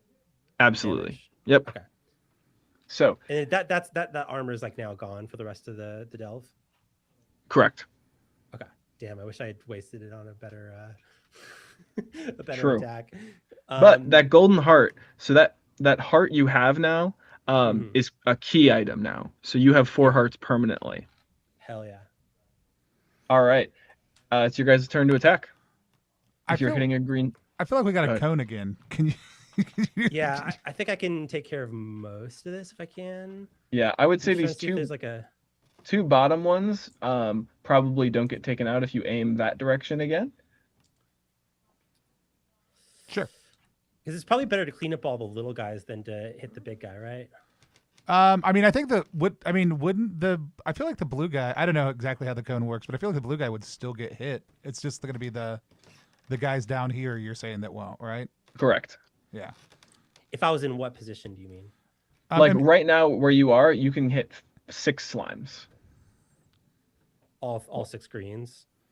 the no. blue and then 5. Oh, I'm green. sorry, 5. Yeah, 5 slimes. So 4 green and 1 blue. So is there a movement option to hit all the green That's slimes? what I'm trying to figure out. If Absolutely. I got, like, here, or here. How far is the cone? I feel like that would hit them all. I feel like that Okay. hits them all. Yeah. Hell yeah. Let's That's do a this. good spot. All right. 2d6. 2 hits. Let's go. Yeah, absolutely. You don't have to roll. Oh, okay. Unless you think you roll all ones. Let's do it. Okay. I mean, if I roll all ones, that'll be its own kind of victory. Yeah. I miss one, hit one. Okay. Easy. All right. They're both gonna come Yeah, that makes at sense. at the mech. Exactly 50 damage. Yeah. The big part is how much silver coins you guys just got. Yeah. Oh, hell yeah. Hell yeah. Though we're only one party heart away from getting kicked out of the dungeon, so. I dodged both of them. Okay. You guys don't even have to roll. You guys absolutely slice, dice, and flame the last 2 slimes, squishing them and obliterating them. Delia, you are back up, and roughly, you guys are gonna get, like, I think that a lot of those kills were Dr. Septilian, so we're gonna give you, it was 3 times 2, so 6 times 2, so 12, 20 silver coins. Oh, hell And yeah. then Tony, we're gonna give you, I think around 6 sounds right. Sounds good. Question. I think it. Oh, go ahead. And however many you killed as well, Delia. I think you killed a few. Yeah, I think I got 1, 2, 4, right? Yeah, so 4 4 sounds silver. right. We fell down a floor, so we don't know how to just walk back out of here. Yeah, there's no clue. Okay, cool. Is that something we could do a check on? As far as first dungeon runs go, it could be worse. I mean, we're probably going to go back in a little bit, but... Yeah, the question would be, can any of you fly? Right? I mean, I have isn't it booster rockets. True. Tony, do you just want to get out of here so you can save your mech suit? But mechanically, can one person just leave? Yeah, probably not. There are items that you can get in the hub that will let you keep an item for later. Yeah, right? we're instanced in together. Like it's not. Yeah. No, that's fine. Wait, I have an idea. How big was the Crusader from the last floor? Like, how big are those swords? They were pretty big, but they're ash now. Yeah. But I'm assuming if I summon him, he has those swords, no? Oh, that's a good question. I think the version of him that you would probably summon is like a spiritual warrior. That feels like a good way for you to summon the paladin and for him to still, be alive in the dungeon. So he would still have huge swords though, and I would assume that in some ways they're still corporeal, even if he is a spiritual guy, because he's got to hit things. So yeah, they're pretty big. They're probably like 6 feet, 7 feet. But so he can't I mean, what I want to do is basically summon the Crusader and basically take the swords and climb up the wall I love how Yeah. hard we're trying to narrative game bullshit the fact that we're just stuck on this level. If you guys want to try, I'll let you roll it. Okay. What do I roll for? I don't know exactly what getting up to the first floor will do for you. You guys have never tried to escape, right? So maybe it'll work. I just want to go back and get some packs. You keep the gold when you die. Okay, so I dismiss my Yep. cat cultists, and Crusader comes back.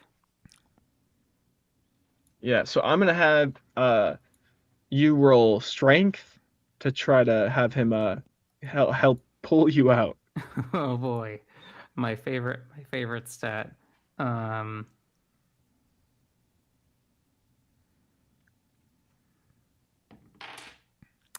Nope, didn't do it. Yeah. So the problem isn't that this crusader couldn't get up. It's that you don't have the grip strength to hold on long enough while he's trying to like, climb his way up. So you just fall. Roll me agility to see if you land well. Hubris. The 2 successes.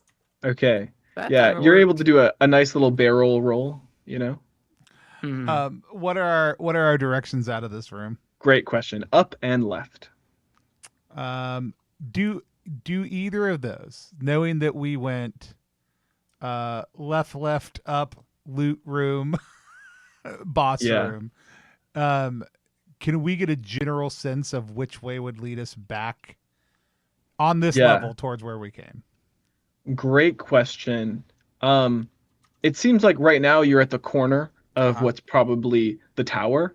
So left is, deeper into the tower, and right, it's literally like you're in the corner where maybe left is faster, maybe right. If I were to guess, it'd probably be left.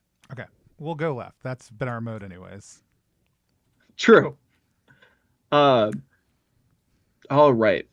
So as you guys enter this room, you hear the shriek of an undead, and you round the corner, weapons drawn. Ahead, a lone sorcerer ghoul cowers from a hulking beast. Part man, part monster, covered in oozing sores and bulbous growths. It aims to devour the sorcerer. And normally, you'd like nothing more. But just then, pleading eyes and outstretched bony hands make you consider. Are you guys going to save the ghoul Hi. or do nothing? Save the ghoul or do nothing? Yep. I mean, or kill the ghoul and the thing, right? You guys have plenty of options, but you are about to witness this hulking, monstrous beast eat this poor sorcerer ghoul. Oh, I'm down to save a ghoul. yeah. I mean, I think I think I use the flat of my blade to spank this giant hulking beast. Okay. So, as you do the failed experiment, this creature, it obviously like wasn't actually being held together very well. It's like you scotched tape a piece of paper. So as you tap it, it falls in half like Darth Maul. And you haul the ghoul to its feet as it hisses out a word of thank you. So these beasts are such a nuisance. One less is a blessing. It hands you a silver medallion. Come to the breeding pits, and we'll give you a proper thanks. And then before you can react, the ghoul skitters away, and you have a ghoul-kind brooch. The what? A ghoul-kind brooch. And if we go to the breeding pits, we'll be welcome. No, that's See, that's what I was reacting to. That. They knew that was weird, right? Calling it the breeding pits? Absolutely. For sure. You seeing this shit? Like looking at the Ghost Crusader? I don't think he can talk to you, but he clearly knows what's going on. Yeah. He just kind of like shakes his head in like almost pity, not for the creature, but for you guys. Hey, do you like keep you like keep your swords and stuff? Do you like keep all your other stuff? Do you have your cards on you now? nods his head yes. Okay, cool. We'll talk later. Left, Fellas- right, up, down. What do we got? Yeah. So you have left, more, and that's it. I guess left. Left it If it- is. All right. So at the end of the short hallway is a wall and 2 hallways with the path continuing both left and to the right. So it's a fork. There are no markings at this T-junction or any discernible difference in the 2 paths. So which way do you guys want to go? I think we should continue on the sinister path. We are no longer in the corner though. We have moved left multiple times. Sorry, left meant straight. Remember? No, no, it's I like got a- you. I got okay, you. got you. cool. I remember that part, but I'm just saying, do we? I still am trying to check in. I know that they are indistinguishable from each other as far as the paths go. Do we get the sense that one of them is moving more central? Generally, no. Okay, Probably then not. left. Okay. At the end Left, of that left. path, there are 2 hallways. To the left. In a nearly identical T-junction as the one before it. Oh no, it's just junction after junction. We've got to the junction.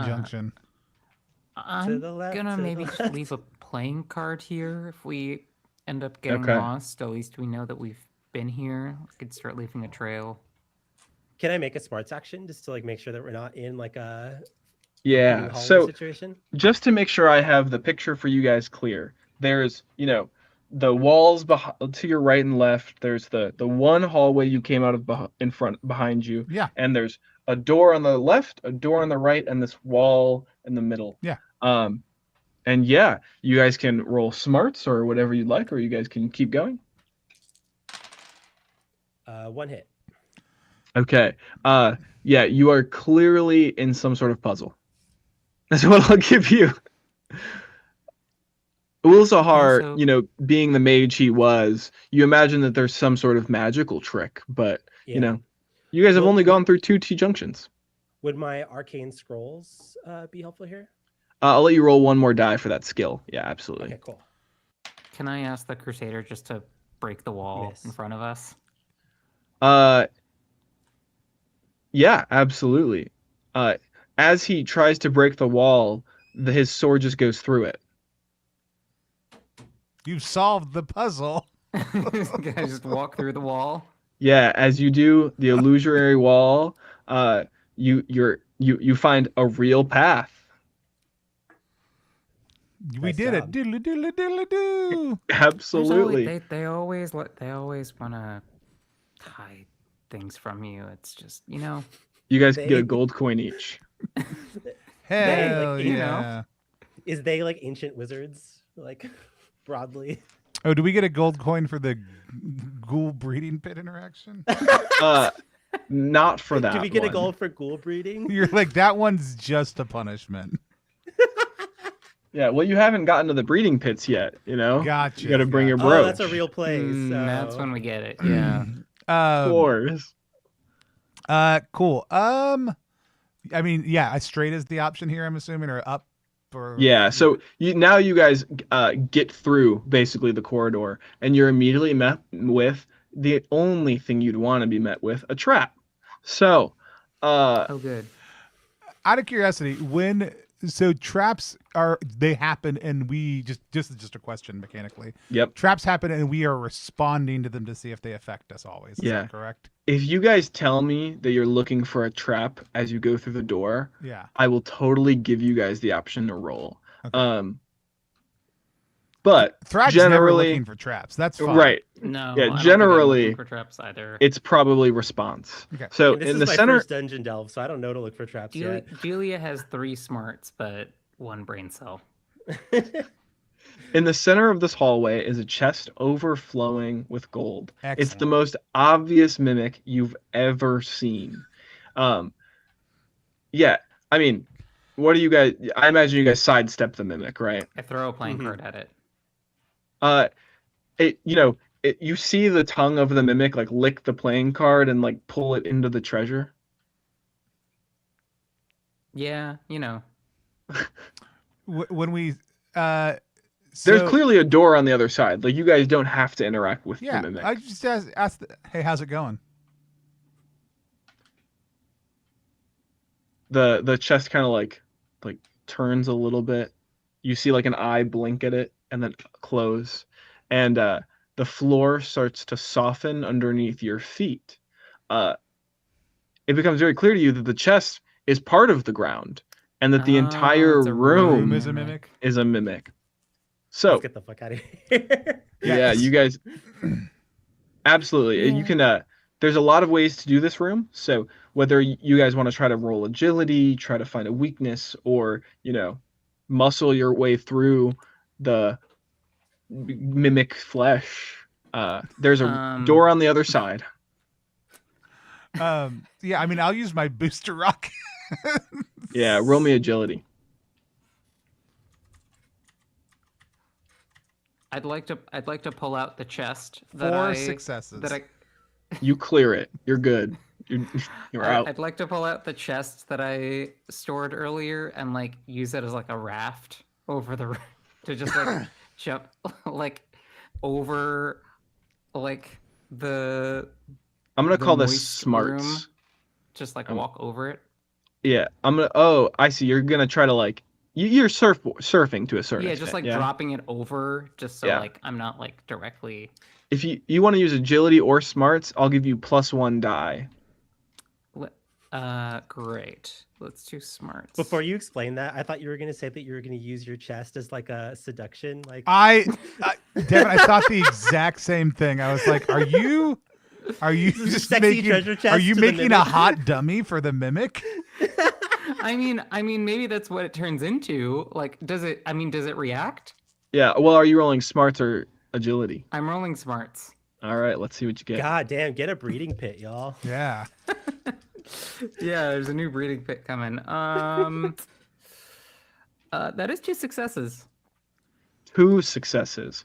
With 2 successes, I think the mimic is not interested in a professor anymore, but is still absolutely interested in both Delia and now the chest.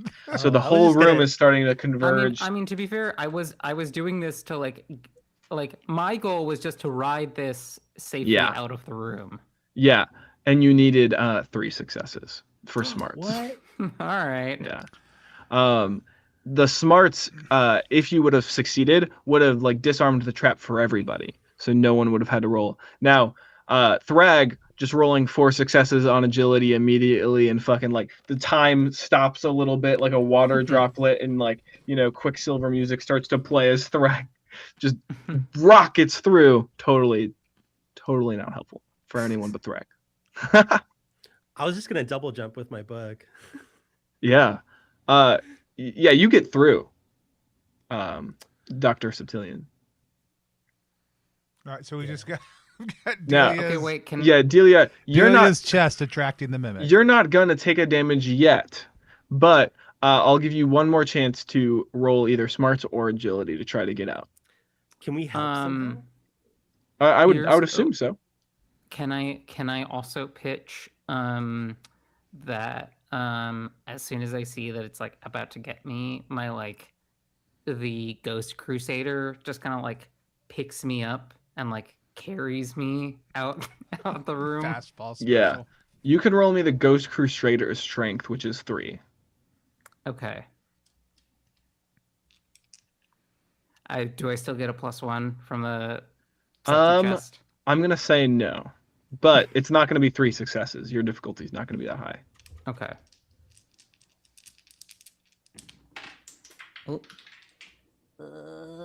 What is that? Okay, well, it was 3 successes either way. So. All right. Yeah. So the literally just off your chest you get plucked, and he walks through as one of the mimic like tentacles or tendrils lunges at you. He just like knocks it out of the way and like sets you on the other side, and your chest is getting absolutely like destroyed with this mimic, and it's like a whole you don't want to look. It fades to black. With that, you guys are finally in a different actual room. this room, No, not the breeding do we get a pit. gold or another kinky invitation? You do get a We gold. we don't get a gold for the mimic pit. You We do do. get. Oh, sorry, not for the mimic pit. The puzzle. The guy gave you a gold already for that, right? The Hydra's path. I don't You didn't think say so. that before, but now, yeah. Okay. Well, either way, that would have earned you a gold. So if you didn't add it, Excellent. you can get it. 4 gold. So this room in front of you has quite a few ghouls. Oh no. But this is clearly not the breeding pits. Oh, This is great. clearly Okay, like excellent. they're just past. With that said, there's a sorcerer ghoul, a few emaciated ghouls, and a few what look like normal, healthy kind of ghouls, and I will throw those as we're gonna say We'll check these what layer they're on. for sure, but they'll be these mossy skeletons. Okay. So What side of the room are we coming in on? it'll be on the right side of the room, so exactly where you already are, Tony. Perfect. Cool. How are the ghouls looking at each other? Are they like giving off a vibe or like? I mean, you can Is there a tell they're breeding definitely. vibe? Is this Oh. about to become a breeding pit? yeah. Is this? Yeah, great question. No. Yeah, probably not. But we have quite a few of these guys.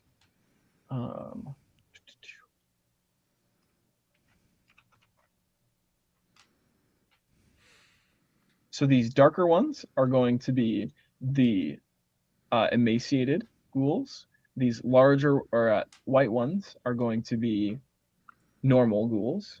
And we get our one Super normal ghoul. absolutely, a sorcerer ghoul, if you will. Ooh. I won't. So, on their turn, 2 of them are going to be able to reach you guys. This guy's going to run away. This guy's going to get a little closer. So, 1 attack to Delia, 1 attack at Dr. Septilian, 1 attack at Thrag from the sorcerer. Mm-hmm. Of course. Mm-hmm.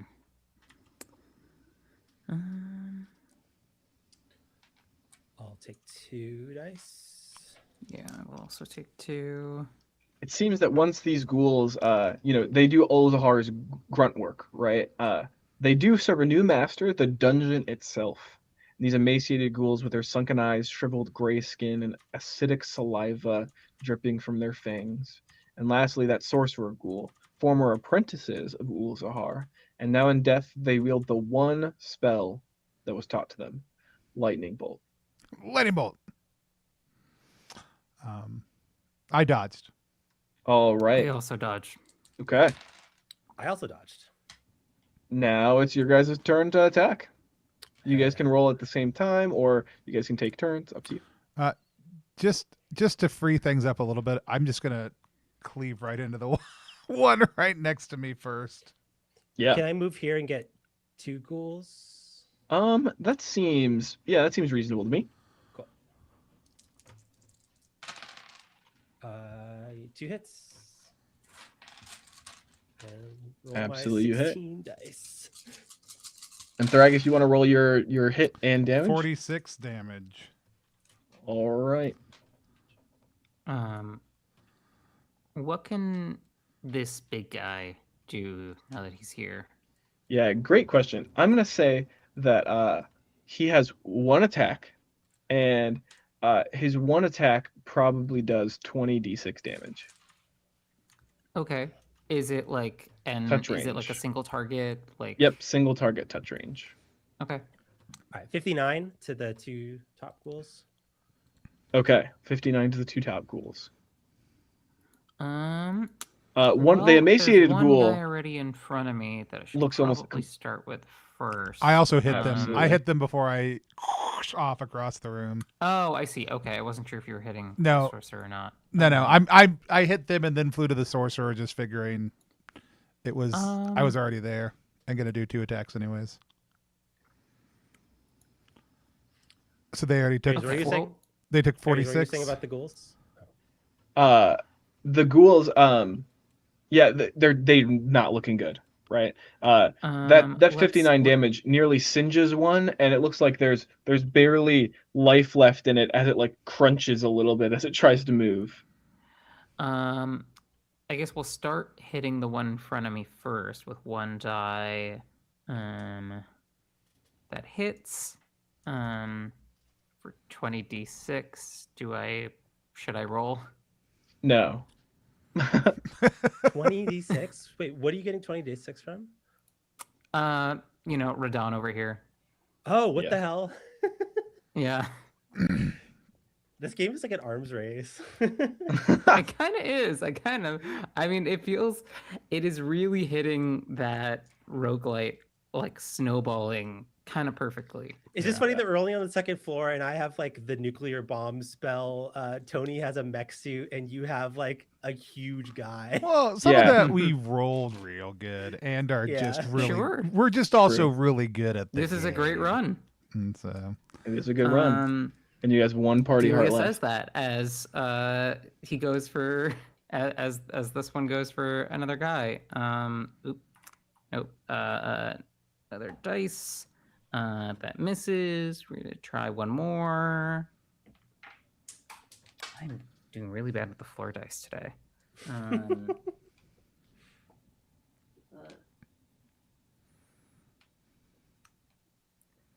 I did hit. All right, you're gonna have to roll for this one. That makes sense. 20d6.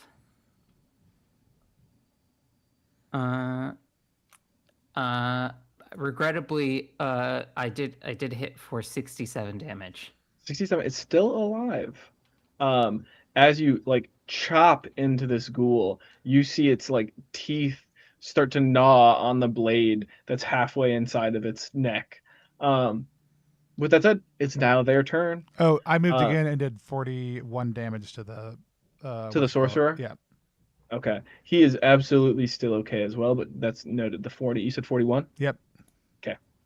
All right. Don't eat the blade. That's bad for you. So it's got iron. He's gonna run. They're both gonna try to jump you, and one of them is gonna go for Delia. With that said, one at Thrag, two at the doctor, one at Delia. No. I spend 2 in dodge. I tell him no. Which one looked stronger? They both don't look great, but they both do the same amount of damage. Okay. I do dodge. Dodged one of them. Dodged both of them. All right. I miss your guys' turn. I miss one hit. I miss one hit one. Okay. That's We're just 35 damage. Going swinging, I guess.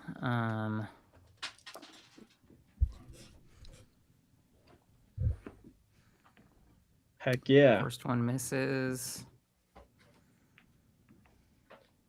Second one misses. And you should only have 2, is that right, Delia? Or Joan? No, I used 2 to dodge, so I should have 3. No, you have to spend a die to do an extra attack. So you normally only get 1 attack, and then if you spend a die like a simple action, you can get a second attack. So if you have 3 dice, that means you can make 2 attacks with 1 die each. If you had two folks, you could activate each one of them separately. I understand. Okay. Then both of those miss. I see. Yep. And that's part of like the advantage of having multiple summons versus like the one summon. He does 20d6 damage, but is only one guy. Twice, yeah. Yep. I understand. Right. Well, I'm gonna just kind of run and hide behind him.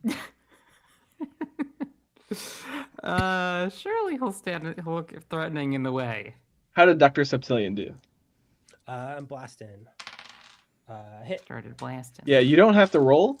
Okay. You absolutely singe them, and then these ghouls have a special ability, right? I none of the other ghouls have gotten it off, but these two, as soon as they're singed, you see them start to crumble, and you see this life reinvigorate into them as they gain more health and are still alive. What the Oh, hell? good. Did you hit that sorcerer ghoul? For 35. Oh, Yeah, man. you can tell me how you kill him. I kick him, and he flies back into the wall and then crumbles into the ground. Okay. Picked apart.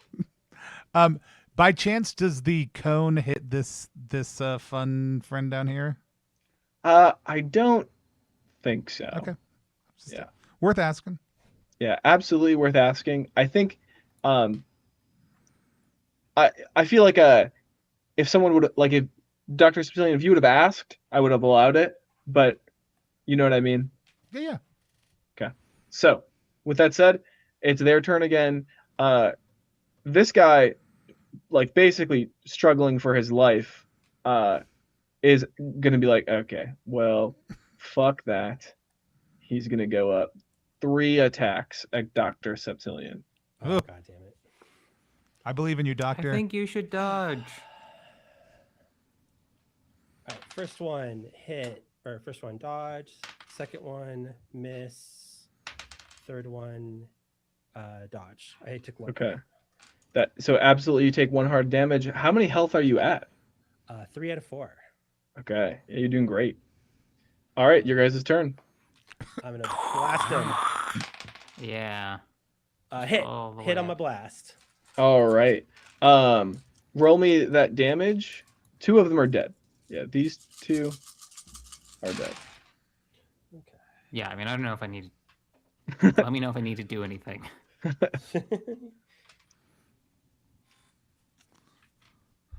I can hit one of them 3 times if it's helpful. Yeah. It's dead. But let's see if it's 61. killed.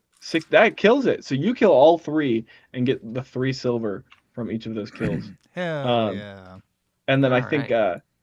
one silver obviously, or 2 to Thrag. Gain So, your as a silver. We if you guys each got killed some Meadow. silver. Absolutely. Mhm. And, All and do right. we get a gold for this room? No, yes, you do get a gold for this room. All right. There is now a corner door or a door up. A corner door? Corner door. Ooh. Is it the first That time could we've be seen a anything in corner there. door? Yeah, that could be the breeding pit. Is it in the left corner? It's in like the corner that would lead to the center of the tower. Sure, let's do that. Ooh, yeah, let's do It's that. all we've ever wanted. All right. A very similar room, although this one has a lot more ornate books, ornate decorations, A lot more and ghouls. a more vivid, Ghouls writhing around. version of a person you've already seen, which is the ghost. Everybody roll me a d20 to see what's in the shop. Oh, this guy again.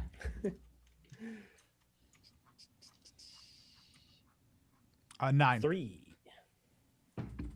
Okay. 2. Okay. 2, 3, and 9. 2 is a golden pickaxe. 3 is Midas Touch. And 9 is an energy sword. Ooh. What does the energy sword do damage wise?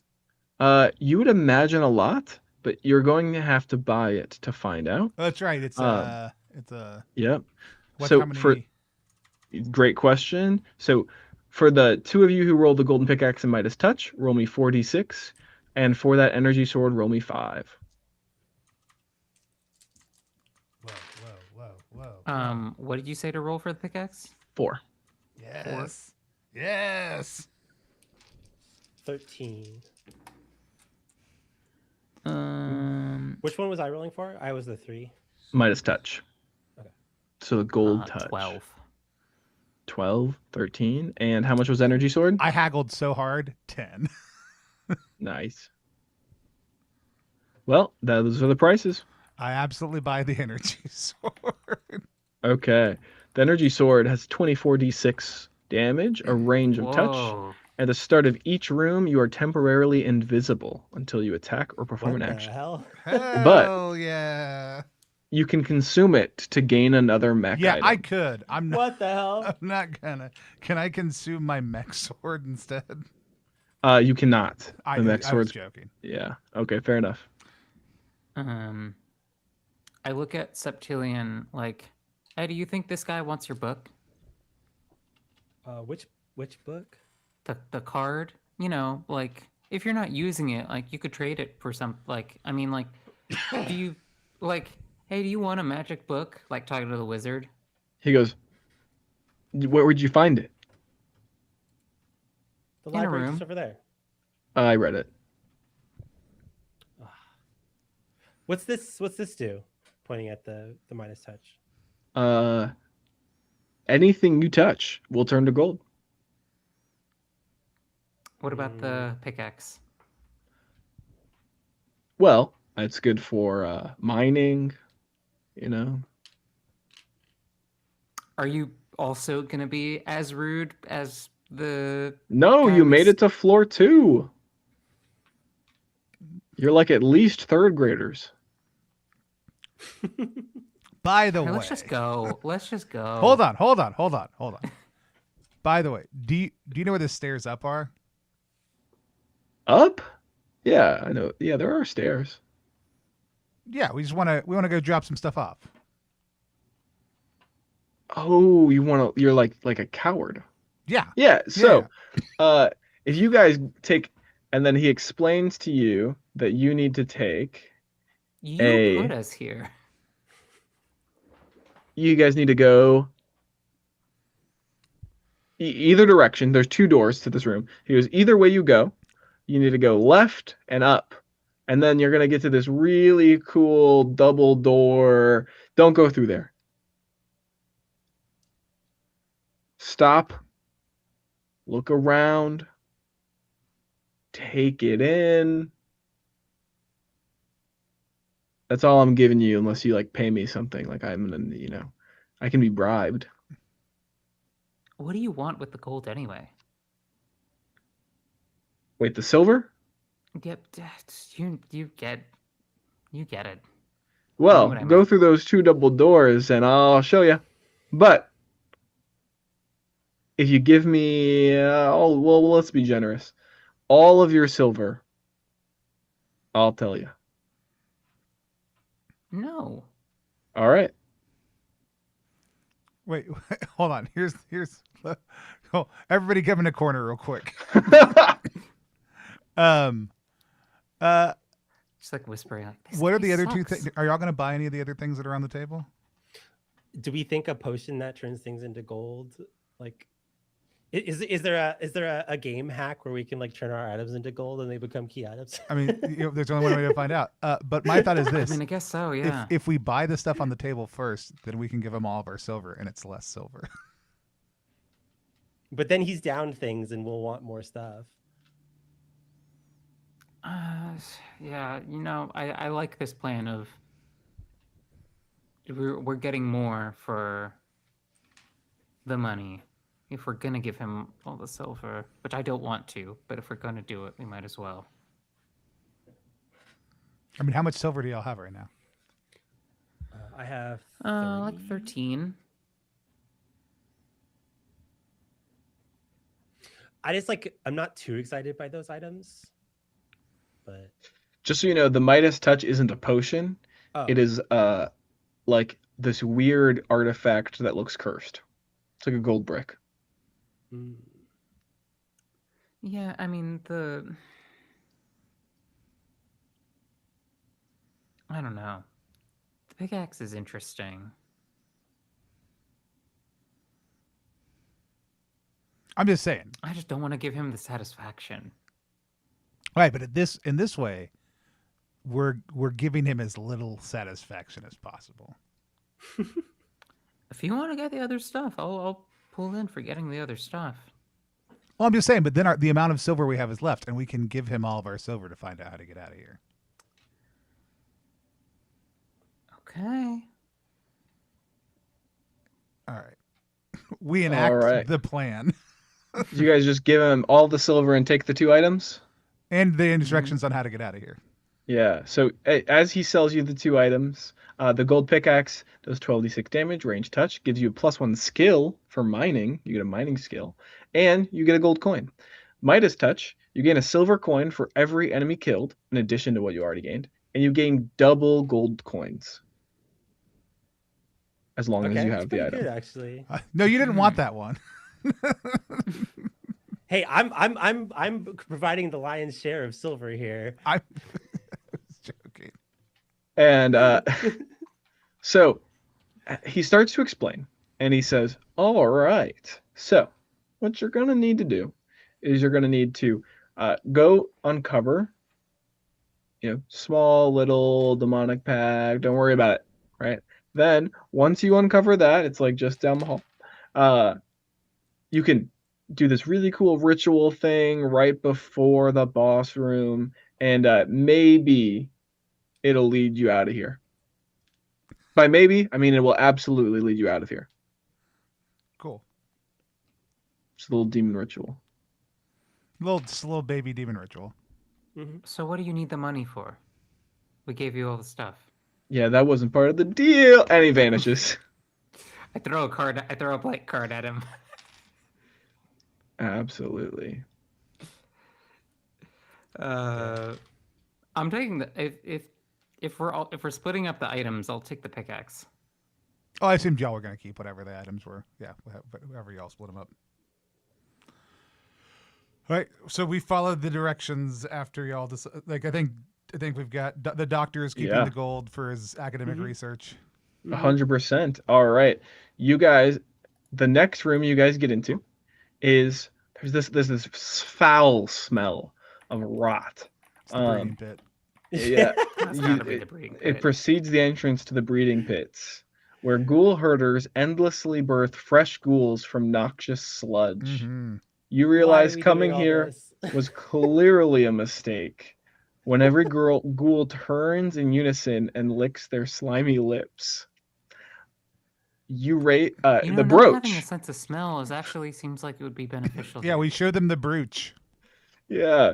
You raise the brooch up in greeting then, and the ghouls simply laugh, and the largest of them calls out, "Look, boys, Galug sent us fresh meat. So much for our proper thanks." But at least it seems like you're not the first to be deceived. The ghouls are going to attack. So, All right, where are we at in the room? great question. You guys are going to be on, let's see here, the bottom of the room.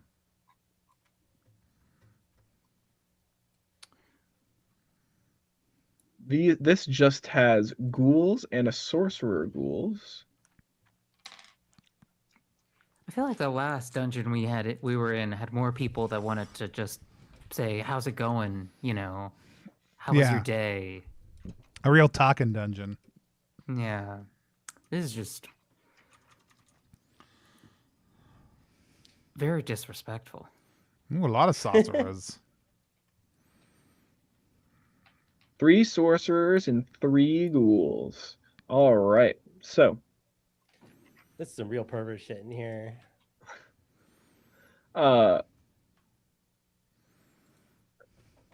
none of them are going to reach you guys in one turn, and these guys are going to start running. But the sorcerer ghouls, they clearly see the guy with the mech suit and the brooch. No, they don't. Oh, you're right. They don't clearly see him. So second best, they're going to kill the person with the giant crusader. But one attack's going to go at Doctor, and then 2 attacks are going to go at Delia. No, they don't. 2 lightning Okay. bolts. I pass. I'm dodging 2 attacks. You said. Yes. Okay.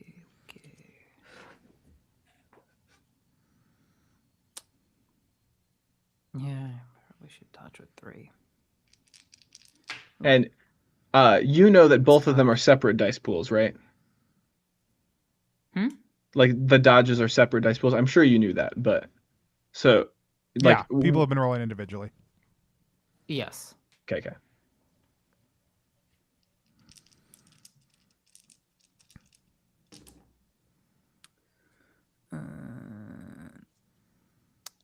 Oh no, that is 0 successes.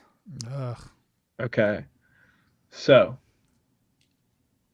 what health are you at? I'm at full right now. Okay, so that's 4, I think, right? Because of the heart Yeah, item you that's had. a 4. Okay, so you're gonna take 2 damage, and then you're also gonna become zapped. So, what that means for players is if a player is hit with zap, they get electrocuted and may be stunned. At the end of the player phase, a player with zap takes a half heart and decreases their zap. But since you immediately got 2, um, we're good. It's actually 5 zap to get stunned. So you're at 4 zap right now. Now, to get rid of the zap, you can spend a die and try to, discharge the electricity, try to like touch something metal, or you can pass it to an enemy. If you touch an enemy, you can pass the electricity to them. But if you get hit by zap again, you'll get stunned. I see. And if you have it at the end of your turn, you will also take a half heart of damage. Right. It is your guys' Are we turn. gonna die in the breeding pit? I'm gonna What a way to go. move up right here as part of my normal move. Yeah, if we could take down the snipers, that would be great. Yeah, but I can attack 2 people here without moving, and then move to a third one. If everything goes well, is my thought. But it seems like if the sorcerers are around, the other guys like get revived. I'll give you that. Like all of the ghouls have the revive ability. They Yeah. only revive Oh. with 10 health Yeah, because though. he had said that he just didn't get that off before. Yep. Gotcha. But yeah, they just like we did too much damage, I guess. Well, they have to roll for it. They have to roll for it. Oh, they have to roll Oh, for okay. it. Yeah, it was a chance. That also makes sense. I do 91 damage to one of the ghouls. Okay, I'll roll. He dies. I do some amount of damage to another one. Let me figure that out real quick. What is the doctor doing? I'm trying to figure out the best location for my cone. I mean, should I probably just finish off the ones that are next to you, Tony? Hold on. I do 89 to the other one next to me. Oh, I'll roll. He comes back with 10. So you slice him in half, and as you do, he grabs the bottom half of him and puts the top half back on. I'll let you deal with that one. all right. I'll move here and I'll get these 2 guys in my cone. Sounds good. Question. If Okay. you said zapped, how do I transfer that to an enemy currently? Touch them. So all you have to do is basically attack them like you had a weapon. If you had a touch weapon, you could transfer it through that. But you'll basically just be rolling to hit.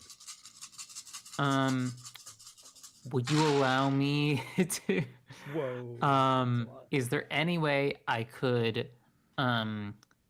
touch the Crusader to like transfer the zapped to him?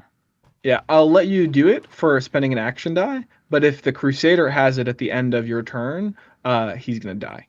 Now you can resummon him, but it'll cost you dice and stuff. And also, the Necronomicons might have more damage potential than the Crusader. Yeah, but he's so fun. Fair enough. And I have to spend die to summon them that I don't have. I rolled so good. I did 66 damage. They're both dead, and I'll roll for one of those guys.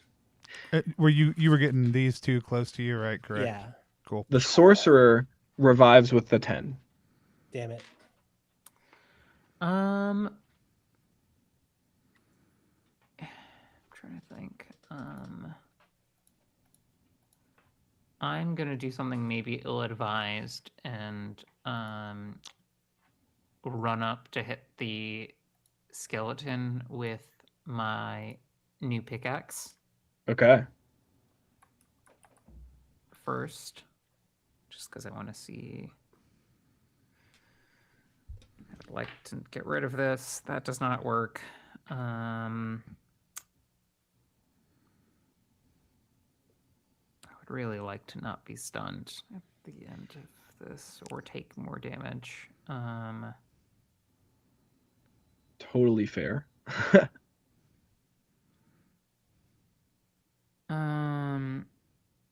Yeah, I think I will try and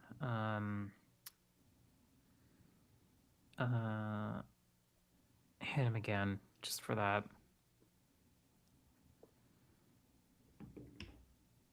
God damn it, no. Okay. You love So to does that hear mean it. is that all your dice? That is all my dice. Okay. I do 90 damage to this one that I've moved next to. I'll roll. He comes back. All right. All right. So 2 of them are at 10 health. One is totally fine. With that being said, it's their turn. I think clearly the one that you blasted with flames, Dr. Spatilian's going to attack you. The one that's right the next to the mech is going to attack the mech. This guy here is going to go down to attack the good old Delia. And this third guy in the corner is going to get further into the corner and also attack the mech. Well, I can deal with that. You do take that half heart of damage. Yes, Yep. I go. Yeah, this is fine.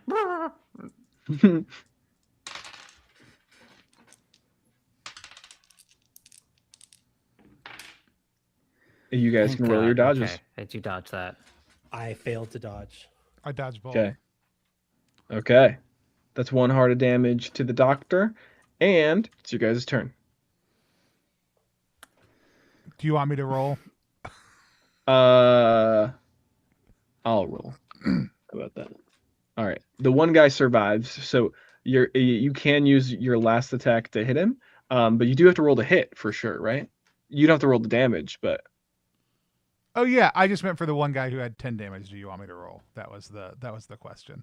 oh, to hit, yes. No, To I damage? did hit him. My Okay, question was then just yeah, he's purely, dead. do you He's want me dead. to roll? Okay, cool. Yeah, clearly he's dead. All right, and then I will go over here to roll to see if I hit, Oh my God. and I do not. Okay, I do. I had to spend all my die to hit the skeleton once Yeah, roll your damage. with a pickaxe. What? How much did you say? Was it 2d6? Yes. Or sorry, 12d6 12d6 of pickaxe 12d6. damage. Okay, that's much. I feel much better about that. And does the zap transfer automatically, or is that spinning a dice? It zaps, or it transfers automatically, Okay. as long as it's a touch That weapon. is 35 damage. All right, and since you passed the zap,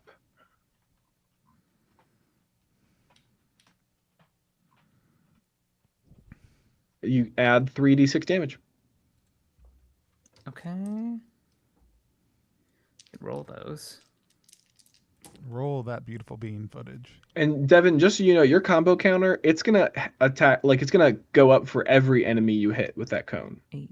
Yeah. Okay. That's another Okay. 8. Obviously, I you've been killing everything, so I hit. I don't think I need to roll 17d6 to kill the guy with 10 HP, right? yeah, you don't. What if you roll negative on a couple of them? How much extra was that? 3? 8. Okay. I'll roll for him. He's downed. Yeah, that's what Dead. we needed, Yeah. baby. Everybody gains 1 gold coin, except for Devin. You get 2. Now, there is still a sorcerer in the corner. Is he giving up, or is he? Roll me strength, Thrag. Oh, that's it's +2. I was thinking that's agility. I was thinking of 2 successes. Yeah, he gives you a silver coin and just like Just asks sit not here. to please die. Please, sir. Damn, we killed the vibe at the breeding pit. He goes, Was please, a breeding pit till we showed up. my children's. Oh. A whole 1 silver now, rolling in it. True. All right. All right. So there is left, which is the direction you guys definitely want to go. We do it. Into the chamber before you smells musty, mustier than, basically everywhere that any of you have been, except for Dr. Septilian, who has been in the 40th floor dungeon floor of the college, and that shit is rank. But Where the besides freshmen that, live. pretty musty. And the sound is dampened. As you raise your light source, you find yourselves in a cavernous library.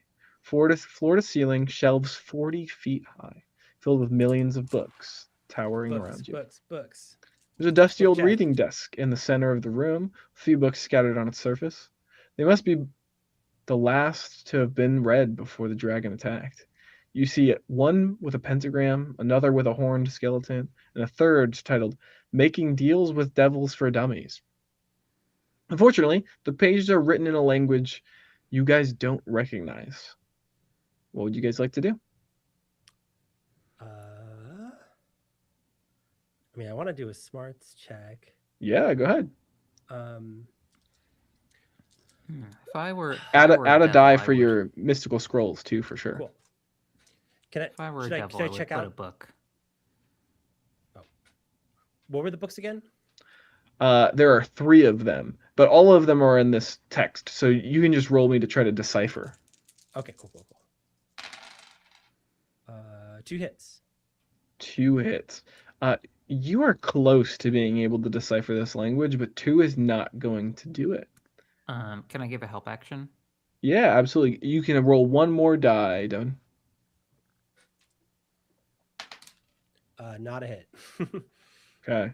What about Would this you like one? to No? help Thrag? I would like to help. And what the specific thing we're trying to do is decipher the demonic text. Is that correct? Yes. Can I see if there's a recipe for anything demonic in my cookbook I'll give you that we could use as a cross-reference point for the text? I will let you roll your smarts +1. That is my smarts +1. Yep. That's 3 successes. Yeah, but so between the 2 of you, you guys are able to decipher the infernal script. The tomes describe a method for opening a portal to hell. Step 1, you need to construct a room built entirely of obsidian. Step 2, you need to draw a pentagram with chalk ground from pixie bones. Yeah, simple stuff. Step 3, chant the magic words. But just then, there's a page torn out and missing.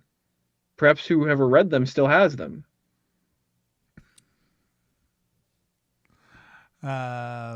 Cool. This will get me closer to my spell that ends the world. Absolutely. I say out loud. Excellent. So we can't do it. Well, surely you're not in a room of obsidian, and surely you don't have ground pixie dust. Well, there's a with you. pentagram on the ground, if I recall correctly. We don't know. Totally, there is a pentagram. Absolutely. We don't know no what it's doubt. made out of. Yeah, What, the are we room sure has this to be room made isn't out of made obsidian. All right, Right, fair but enough. the pentagram could have been pixie dust. It was musky. I don't know what this room's made out of. All right. Yeah, you guys are right. The room is for sure made of wood and stone. I'll give you that the pentagram's made out of pixie dust. Okay. I throw a card into the pentagram. You definitely collect the pixie dust. It's gonna come It was back. just a playing card. It wasn't a playing card. Oh, okay. Well, now it forms a really nice line. All right, and we have a boss door in front of us again. Is that correct? No, you actually have a door, not a boss door though. Okay. I thought he said it was outside of the boss door. That's what I was thinking. This isn't the room he was referring to. Oh, You still have 1 or 2 rooms to get there. Gotcha. But we don't have the page Keep- we need that has the actual incantation on it. Yeah, at the moment, for sure you don't. And there's no one in this room, correct? Absolutely correct. All right. I guess we scrape Should we up keep some going, of that see if pixie we can dust. make our way back up? Do what? Great question. Probably not much. Sorry. You get the pixie dust? Absolutely. And you guys said you're gonna keep going? I guess so. Can figure out our Okay. way back up. Everybody, as you guys get in, you guys see 3 chests. Roll me for loot. Oh, hell yeah. D20, right? Yep, 19. Yes, absolutely. 11. 3. All right.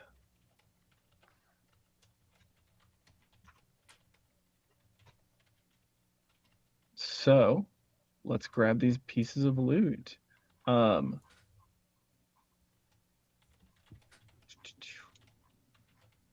What do we see here? I heard 11. Mhm. That's like gonna be a flame shot. This is a flaming bow. It does 10d6 damage, but it has flame 5. What was the other numbers? 19. Wow. Black hole gun. 3. The 3 is a super soldier serum. It gives +1 strength, +1 fitness, +4d6 damage with touch weapons. The black hole gun is an S tier weapon that does 24d6 damage, has a touch blast, and all enemies get sucked towards the black hole and can become stuck. That would be a crazy combo with my fire blast. Yeah. I can have as many weapons as I want. True, but you can only shoot one of them at a time. Correct. Okay. Would you like to consume any of your weapons for your mech? No, because I don't have a ranged weapon yet, and this one is significantly better than. Yeah, you could always consume the swords The sword- or the sword you got. The sword that makes me invisible at the beginning of combat. No, I'm good. You could. Okay, fair enough. So, with that said, you guys enter, and right in front of you are the 2 double doors for the boss room. But for some reason, this is where that pesky phantasm said that you guys should take a second to look around. We take a second to look around. We Yeah, look around. you guys Is can that a all roll me smarts roll? smarts. Yeah, absolutely. 1 hit. 2 hits. 1 hit. Between the 3 of you, looking around, there's nearly nothing here. It's a chest room, right? There's not much, and you kind of get a little tired of this thrag, so you've been in the dungeon a while. You take a second to lean back, and as you lean on the wall, you hear like what sounds like a hollow thump, not a nice stone solid thud. We go knocking on the Yeah. walls. Yeah, Dun, dun, dun, dun, dun, clearly dun, dun. there's some sort of secret door right where you are. We open the secret door. Yeah, I imagine you just blast through it, right? Oh, Like yeah, you of just course, absolutely blow it down like the Kool-Aid Man. Mhm. So, blowing through that door, Oh yeah. there's a room made primarily of obsidian. In the middle, there's a pentagram. No, And- no. In the center, there's a page. At this point, if you guys enter the room, this would be a fantastic place for your adventurers to stop with this room, this pentagram, this ritual. Excellent. It's a good cliffhanger. Awesome. Well, we obviously read the incantation. No, let's do our reaction roll. Reaction roll is a live stream inside of a live stream. It's our chance to talk to a creator of a game we just played about what it was like to play that game. Today we're playing Roguelike, a Roguelike TTRPG. It's live right now on Kickstarter. You can find more at ttrpg.link/roguelike TTRPG. Super recursive. We just finished playing. We're going to talk about it real quick. Let's start with Devin. Devin, tell people who you are, what you do, and what it was like to play Roguelike. I'm Devin. I'm a game designer. This was really fun. I was talking about this on the break, but I'm so used to playing all these like heady, like narrative forward games without like dice and stuff like that. And it was so fun just to like play it's like a little video gamey thing where we're just like picking up crazy loot and being weird little guys. I don't know. It was refreshing to do something like this. It was very fun. I could easily see this being like a easy like party game to get people into. Yeah. Awesome. Any questions you have for Aries? Oh, We can also flip back on that if you want to think for a second. Yeah. Okay. Cool. Joan, same things. Yeah. Oh, this was great. I do feel like I play a lot of roguelike and roguelite RPGs in my downtime generally. So I feel like, I mentioned it earlier. I feel like y'all are really doing a great job of like hitting that kind of like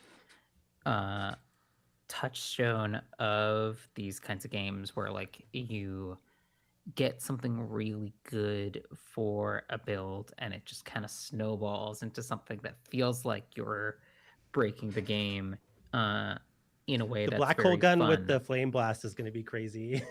That's so crazy.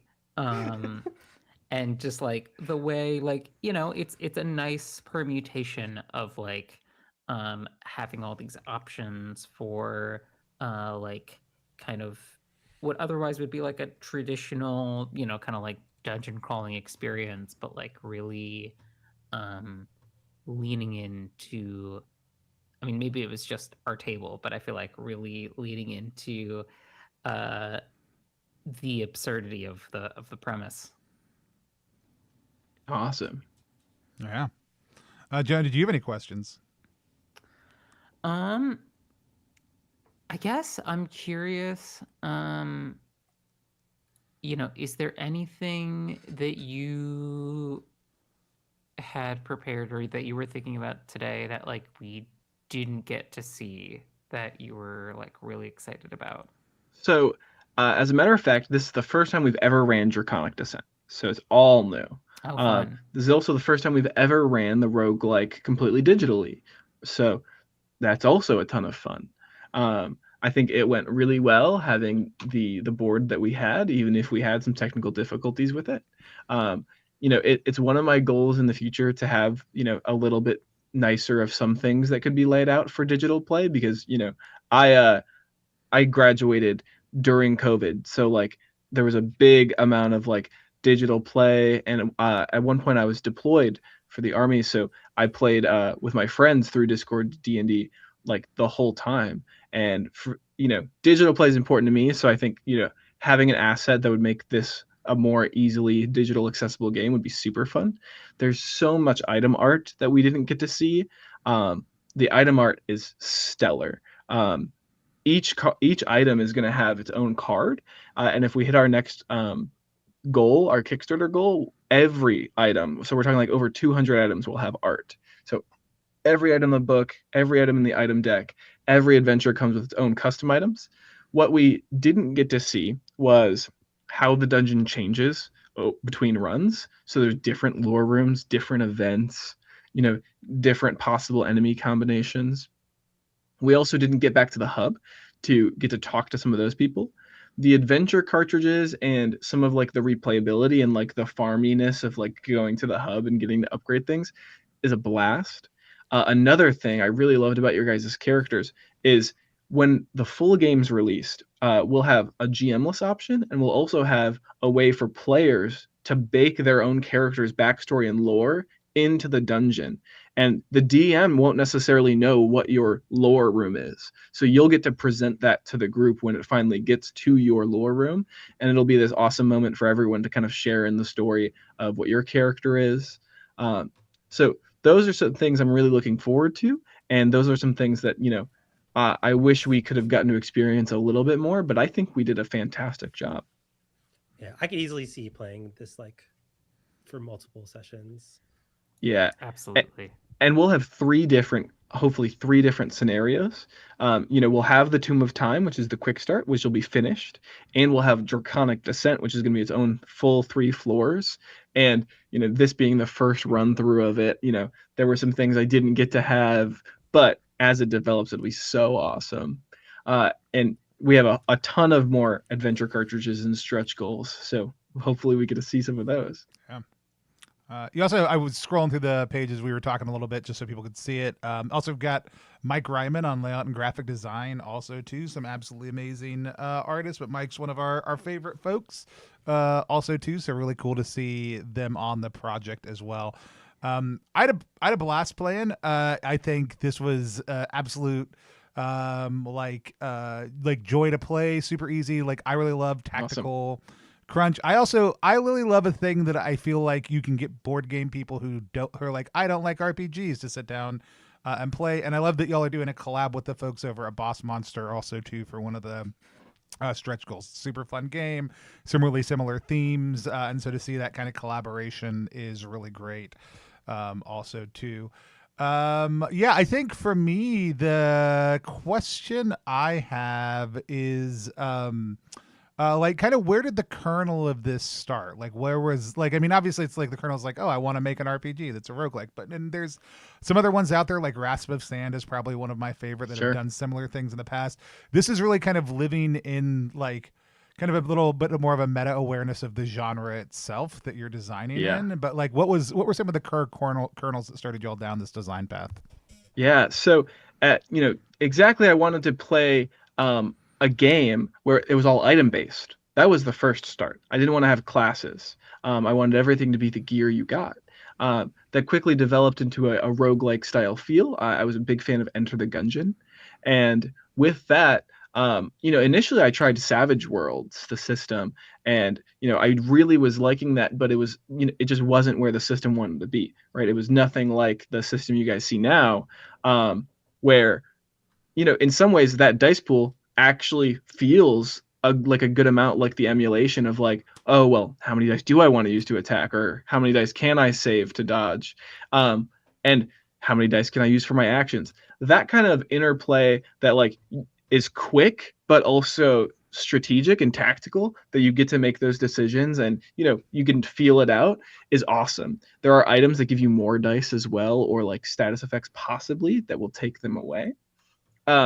Those are going to be intense, but the big goal was wanting to create an interesting and fun experience. So it started with Tomb of Time, and Tomb of Time was something that I designed like 6 years ago for like an Egyptian style scenario, and I was able to adapt it into the roguelike. Draconic Descent is that very Dungeons and Dragons feel of classic fantasy RPG. And Blazing Hearts, which I'm really excited for, is Greek mythology romance. It's a completely unique adventure. There's a broken blade and broken hearts. There's this amazing field of roses, and every rose represents a broken heart. So the goal of the tower is you come, and this is the one place you could mend that broken heart, or you could fix what happened.